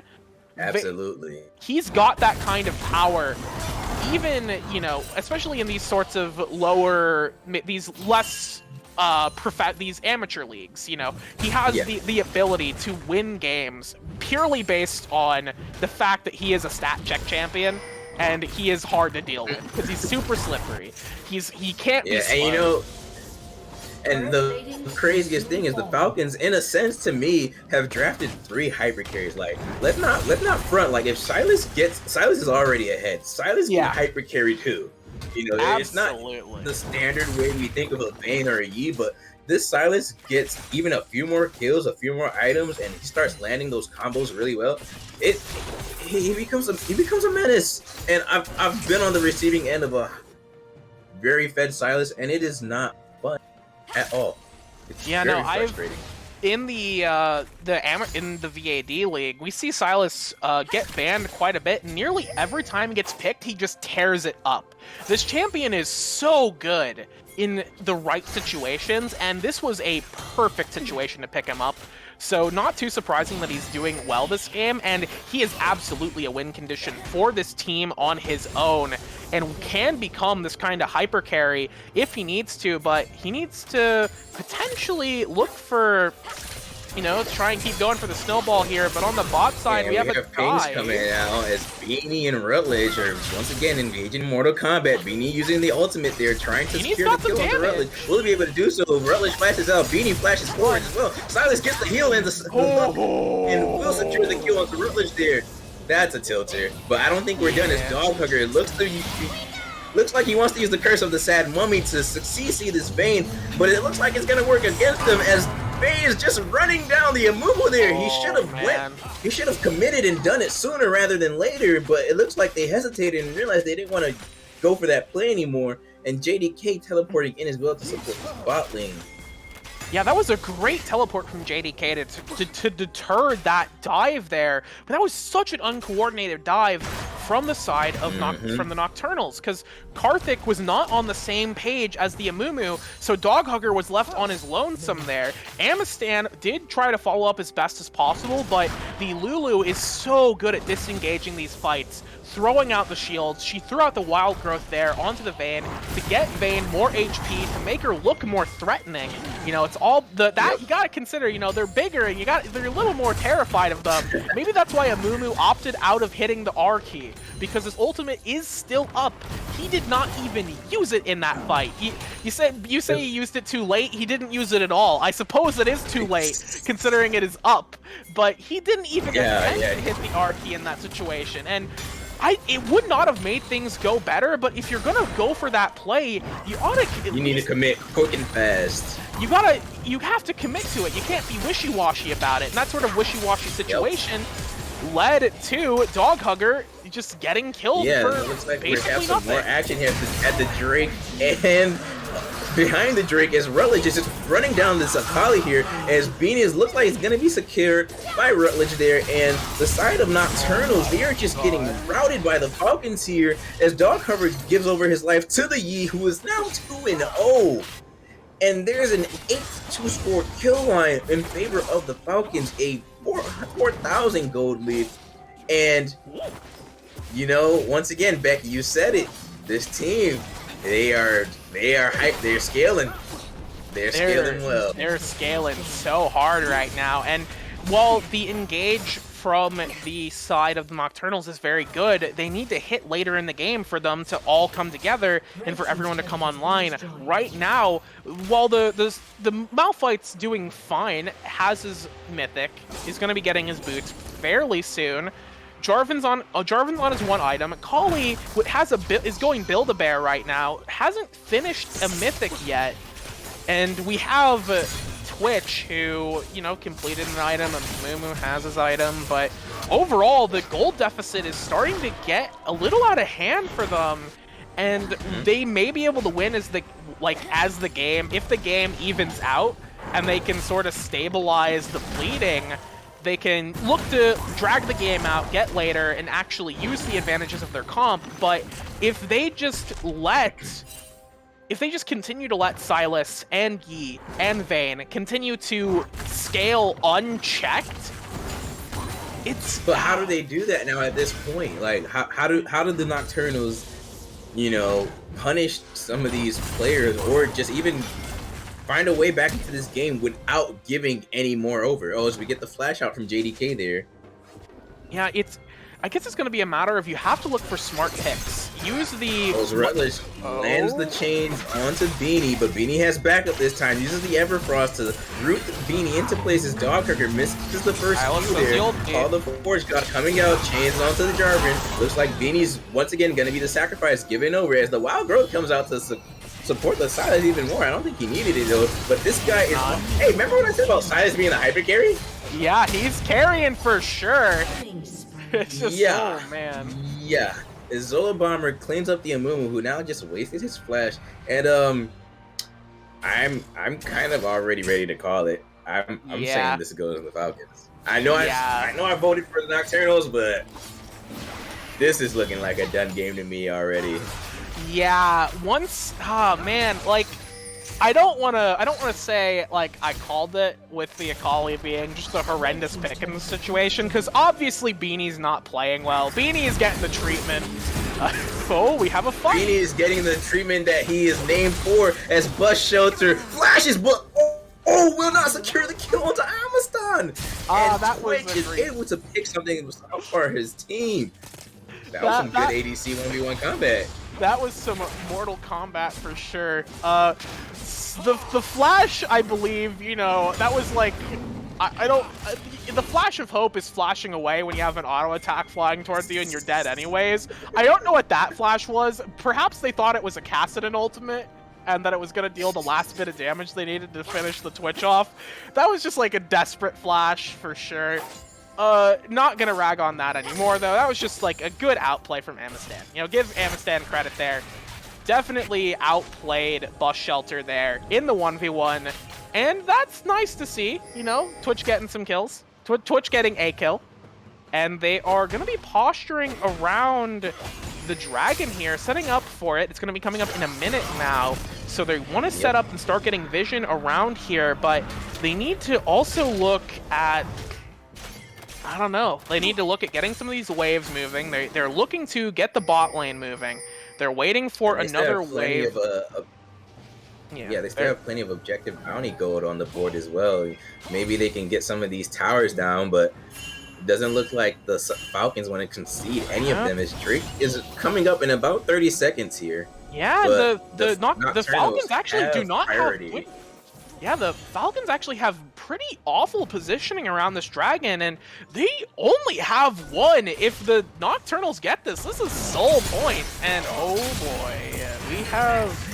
But I don't think the Falcons even really care about Drake right now in terms of, like, I mean, it's a Cloud Soul. I personally like the Cloud Soul, but they don't care because they're winning in terms of the map. Oh, is it Cloud? Is it Cloud Soul? Oh, it is Cloud Soul. It is Cloud Soul. No. There's no reason to go for this. Absolutely. Falcons are making the right play here, looking to just ignore this dragon. And now, because the dragon's actually up, they're like, okay, we'll just show up and we're just gonna pick it up for free. So they didn't even really need to be around there at that time, because there was like a very slim window, I suppose, for the Nocturnals to commit to that dragon and take it, but they don't have enough DPS to just finish it off quickly before they get rammed by the side of the Falcons. And because of that, they had to back out. The Falcons swooped in, and they secured their prey. And now Zolo Bomber gonna be looking to kill. Yeah, Zolo Bomber using the resets there on the Highlander with the Qs. We're able to secure the double kill. Actually, it was Relish flashes in. Wants to get the kill into this Twitcher. Amazon lives though, as Rupture is trying to chase him down, but the towers are gonna take him out. Oh no, he gets it, but the towers take him out as well, as Beanie is trying to get something back. I don't know why you're fighting the orange, but oh wow, would you look at that? 2 of the hyper carries for the Falcons are still alive. Yeah, all 3 of the carries for the side of the Falcons are still alive. Vayne, Yi, and Ornn, all of them are here. Silas died. Ornn's the carry. Right, come on. Did you not see him get a kill there? He's fantastic. all the important members of the Falcons remain alive, and Mr. Yi, if that's one thing I know about this champion in solo queue, is he can take Baron at the weirdest times, and he is looking to take this now without... They're going to try and sneak it here. Yeah, his health's a little low, and he doesn't have enough lifesteal yet. He doesn't have the lifesteal build, and yeah, he's a little greedy. They know this is happening, and they are going to have to just back out of this one. I think the Nocturnals want it. They want to pick something off, as they should, because this was very greedy from the Falcons. Like, they should have reset here, and it looked like Foot Stomper might be the sacrificial lamb here, as he is stunned up by the Amumu here. But here comes Rutledge here to let you know that he's down to clown around as he gets the damage down. Uses the stopwatch though, as this Amazon Twitch, I think it's obliterate, bro. What happened? As Beanie and the rest of his squad are putting the beans down onto the Falcons here. That's a dead bird as Ornn is running away for his life. Twitch has the poison in the Ornn, trying to slow him down, but yeah, he's gonna get out. And wow. Yeah, they pressed the R key. They did it. The Nocturnals did it. They found the R keys. Oh, and so did Ornn. Yeah, and yeah, the jungle's gonna be taken out for the Nocturnals here. I think they can kill this Ornn. Everyone should just back up. Yeah, no, they need to back out here. That fight was absolutely an overstay at low HP situation. They greeted for this Baron, and as a result, they ended up getting caught out, and the Foot Stomper was a little too far forward, going to try and get some vision, got caught out. Then Rutleg comes in, gets the Amumu ultimate, is able to find a fairly good stolen Curse of the Sad Mummy, but otherwise gets shredded pretty quickly by the Twitch and the Akali, so is forced to stopwatch. And without Silas's damage, Akali and Twitch are able to run wild on the low HP bars of the members of the Falcons, who were basically at no HP from trying to sneak Baron. And as a result, the Nocturnals were able to take that fight, but did not amount to anything. And here we have Baron take number 2, but looks like it's just Baron bait. Yeah, it is bait for them and bait for the casters as well as they approach the Baron. The Dragon is going to be up in about another minute and 10 seconds, so that will likely be where these teams are looking. The Falcons are going to be just heading into the bot side jungle, try and find a stray target, maybe a stray Lulu or dog hugger hanging out, hugging a dog, catching him off guard, and then kicking him, and then leaving the dog alone because it would be rude to do anything to the dog. But they did not find anything, and instead, we'll just get some vision. We'll hang around here. Meanwhile, on the top side of the map, and Silas, I just want to point out, Owen has upgraded the Silas item first. He now has the Eternal Winter here. As Paul the Forge God is coming out, misses, goes wide, but this Owen is still a tank, and he's just frontlining on the rest of the... Silas in the back line there as he is just obliterating the Twitch. Looks like Dog Hugger's gonna be taken out, and Beanie comes in, is trying to get a kill onto the Lulu here, his polymorph, and I think it will secure that kill, but his life's just gonna be taken in revenge, as well as he gets a triple kill, and that is an ace for the side of the Falcons. He's gonna solo the Drake. The rest of them are gonna go ahead and take this mid lane inhibitor.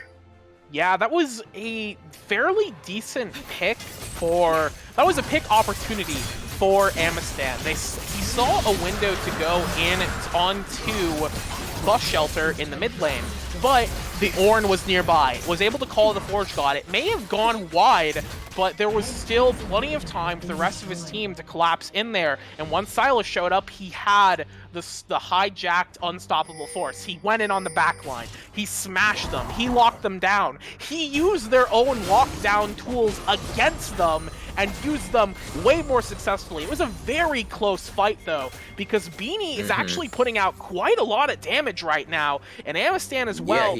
3 items on the Twitch is so strong, and so much stronger than perhaps even the Falcons are aware of, and really respecting here. So these fights, they're going to be on a razor's edge, despite how far ahead the Falcons look. Like, the Nocturnals actually can start winning these. Yeah, but if we take a look at the items, though, Ornn has upgraded everyone's items except for the Lulu and Veins. Like, of course, he upgraded his own first. Then he upgraded the Silas's. Now Yi has the Wormfill and Sacrifice there. Next should be the Vayne, and then to round it out will most likely be the Lulu. Is Amistan using the Spray and Pray there to just tell Bus Shelter to back the heck up. This is not your lane. And then they get the minions anyway. Camaro Matt uses the ultimate, they just blow up Solo Bomber there, and now the Nocturnals are onto the back line of the Falcons. Falcons is not there. They're gonna run down this Ornn. Silas is still not there. Lulu is trying to do anything just to clear out some of these minions. They kill the Ornn, and Rutledge, what are you doing? Are you gonna go for it? He steals the Malphite ultimate. I think he wants to get something back, but he decided against it. And that is exactly the window that the Nocturnals were looking for. They saw that opportunity there. They cleared out the wave. They wait for the side of the Falcons to commit too far forward, and then Rutledge is in a whole other country right now without a passport, having to go through customs. It's taken so long to get to the fight because of that little the little situation he's in. And as a result, they're able to get the lockdown, hit the R buttons, and Beanie and Amistan put out so much damage, and it's just enough. That's kind of duck onto Karthik there, Rutledge. The clears there just obliterates J4. Yeah. Aha. Very good. Yeah, that was one shot. And another kind of duck onto Camaro Matt, Kingslayer to heal back up, using the chain slash there to just put some damage onto these minions and clear them out the way. And we have pinks coming out from the Baron on the side of the Falcons. I think they're going to go for it this time, and this time I think they're going to get it. Yeah, Amistan may have found an opportunity here, is going to try and get some damage out. The Baron is getting rather low, 4,000 health, down to 3,000, down to 1,000. Gale Force down. Yeah, easy Baron over for the side of the Falcons. No, Beanie, no, Beanie. What, Beanie? What are you doing? Beanie's trying to be a And, hero, but the heroes aren't winning this story. You're not the protagonist. The protagonist is Mr. Yi. Ooh, mama. No, Rutledge would have something to say about that. That As is now Vane's item has been upgraded as well to the Blood Word, so I think this is a buddy cop movie, where Mr. Yi is like Mr. Yi is like the guy on the poster who's like advertising the movie, but really the heart and soul of it is Rutledge on the Silas here. You're like, oh man, Zolo Bomber on the Yi, he's crazy, but yeah, everybody's here. The Silas is really what's keeping the team afloat and really what's bringing out. You know what's the craziest thing about this game is that like Vane is not even the center of attention, but they still have her. Yeah, Vane is also still there. Vane's a wacky side character. Yeah, like you have 3 hyper. Karthik might have gone a bit too far forward there. It looks like he's just gonna be cut down by the Vane. Yep.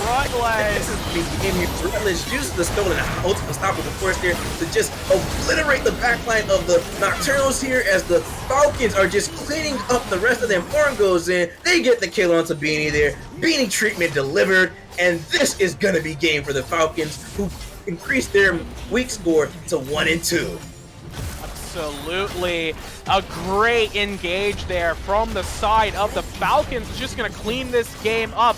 Rutledge sees an opportunity. Rutledge goes in, gets the stolen unstoppable force into the wild growth, into the very easy victory for the side of the Falcons. Cleaning that one up so hard, and man, Beanie had the least fun imaginable. Poor guy. Yeah, hey, Poor but you know what? Beanie was fighting back though, and he did pretty well considering the rough early game that he had experienced. Going 0-4 initially, and then rounding it out to 5-9-3. I mean, still not the best scoreline, but Beanie, he tried. Beanie tried. Beanie was able to pull that back there, and I think we saw in a few of those situations how good the ability to just hit the R key is, and that sort of simplified comp when you're just like in a game state where you can hit the R key. But the Falcons did a very good job of making it so that hitting the R key was not optimal. It was not going to happen in a way that was going to end well for the Nocturnals. And because of that, they were just able to go in, and with all the hyper carries in Master Yi, in the Silas, and Vane's there for moral support. These 3 characters, Vane and Lulu there for moral support. Orn watching from the front lines, saluting his brothers in arms as they go and just tear apart the side of the Nocturnals. And Master Yi perhaps is gonna go back to 100% bans against Zolo Bomber here. They first picked it for a reason, I suppose, but let's be real here. That was Rutledge was the MVP. Oh yeah, absolutely. I mean, Rutledge was the clear MVP for the side of the Falcons there, but him getting ahead enabled and put so much less pressure, I think, on the other 2 options for the side of the Falcons, which I don't understand how the easy to execute composition made it so much harder to execute the easier composition. Yeah, it really just was like, it's hard to really say where the Nocturnals went wrong here, because I think their comp was fine, aside from the Akali just had a really rough matchup into the Silas and just got torn apart by Rutledge there. And maybe in a different game against a different player and a different champion, the Akali would have worked out better, but Silas is on just a different patch. Yeah, maybe in a different match entirely. But I think even in this composition, the Akali would have been okay, but Silas is just so good and is able to deal with Akali's strength and her burst damage by just healing back up. And we did see some situations where Beanie got Rutledge very low. and Rutledge just survived. They're just Yeah, didn't have enough stats didn't have yeah. enough stats in the tank to finish any of those kills out, and those are Hmm. tragic heartbreakers. And yeah, Yeah, like overall, two to four times he almost had Rutledge's number. I do want to also say though that Beanie, as much as he was doing damage and getting some good engages down, initially he was kind of trolling though. Like he yeah, he was was choosing some bad yeah, fights and like yeah. especially after the size was up 2-0 and he was still trying to fight him. Like at that point, you That should just that was concede the griefing. lane That was a little and griefing. you concede the lane, you play to win elsewhere. I would like maybe try and roam elsewhere and help your bot lane get ahead, or Yeah. just stay in your lane and try not to die to Silas Yeah, anymore. just passively farm. I know it's hard to do that on the Akali. Just sit there and passively farm if you're gonna lose to the Silas. But here's the kicker: you didn't have to pick the Akali. Like, I don't want to harp. Oh I don't want man. to. I don't want to. I don't want to loop it back around because It's too late for that. We don't need to talk about draft anymore.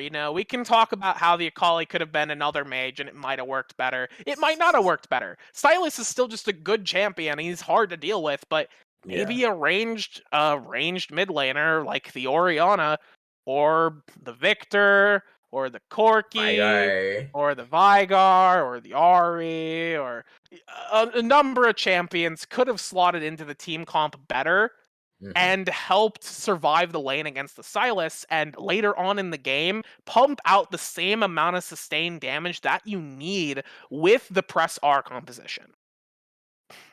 But, otherwise, I think that was definitely great play from the Falcons. That was more great play from the Falcons than it was boneheaded decision making from the Nocturnals, I would say, in this game. Absolutely. I agree with you. And not even like once the mid lane got rolling ahead for the Falcons, you could see it transition throughout the rest of the map. On Ornn was doing Ornn things. I'm not going to talk much about the Ornn, but the Yeah, Yi was or going ahead cleaning up kills and whatnot. And whenever the Nocturnals tried to punish the Falcons bot lane, Yi was there. Rutledge was roaming down there as well, and the Lulu was able to ensure that the Vayne survived so much. And with the slows, the shields, the polymorph, like Lulu definitely showed why she is a really good champion. yeah, no, Lulu's great. Lulu's fantastic right now, and it worked so well in their comp with how many carries that they had. The ability for the Lulu to just deny a lot of that damage from the The engage. polymorph when Beanie would ever go in. Yeah, Beanie goes in, gets polymorphed, gets exhausted. Anybody gets low HP, they get wild growth, they get shielded. It's so hard to play assassins into Lulu, which again is another reason the Akali was maybe not the right pick this game. But that is I don't want to keep harping on it.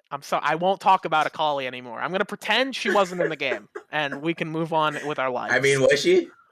Sorry, No, Beanie. I had to do it, Beanie. I'm sorry. now Dream's we're not here, so someone has to do it. So I'm now gonna be the little grump right Now now. we're And giving him the beanie treatment. yeah, I'm Getting sorry. bullied in game, getting bullied by the cast. And we're subs.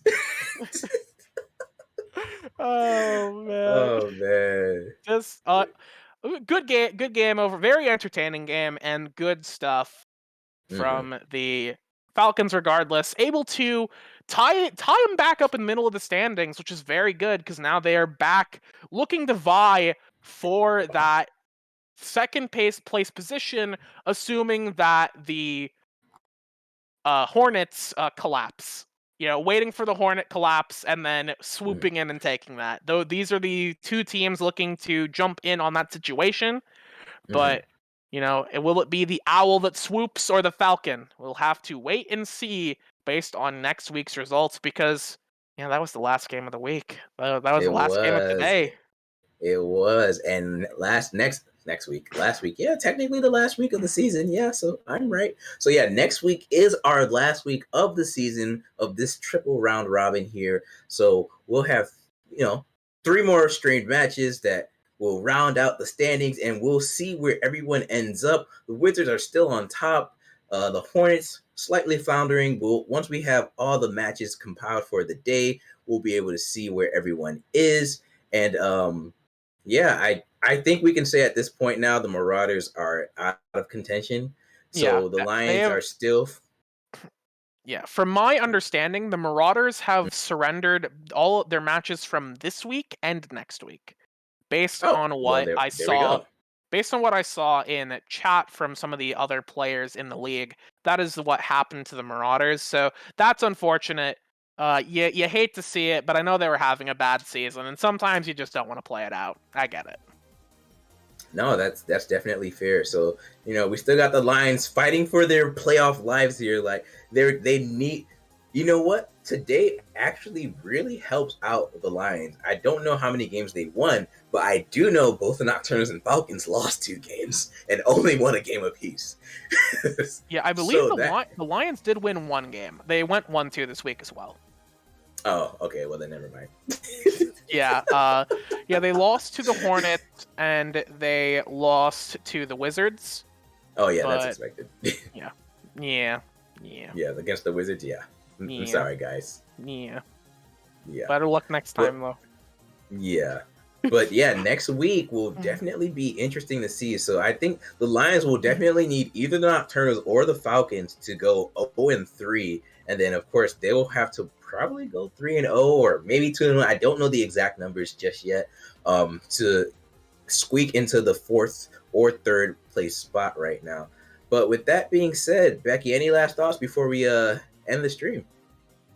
No, other than thank you for having me on for the Tuesday night action. Excited to be here. Those are some fun games to watch. I love watching some crazy League of Legends. Happy to see my good friend Master Yi get picked and tear it up. Always good to see these sorts of interesting picks come through, and that's where Monday and Tuesday nights delivers all of the funny picks and all of the weird interactions. Yeah, definitely some weird interactions indeed, and some very interesting comps. But with that being said, we're going to go ahead and we're going to call it a night. We thank you all for joining us tonight for the week 4 of the Victoris Rival Draft, and we hope to see you all again, same time, same place, next week for our last week of the regular season. Be there.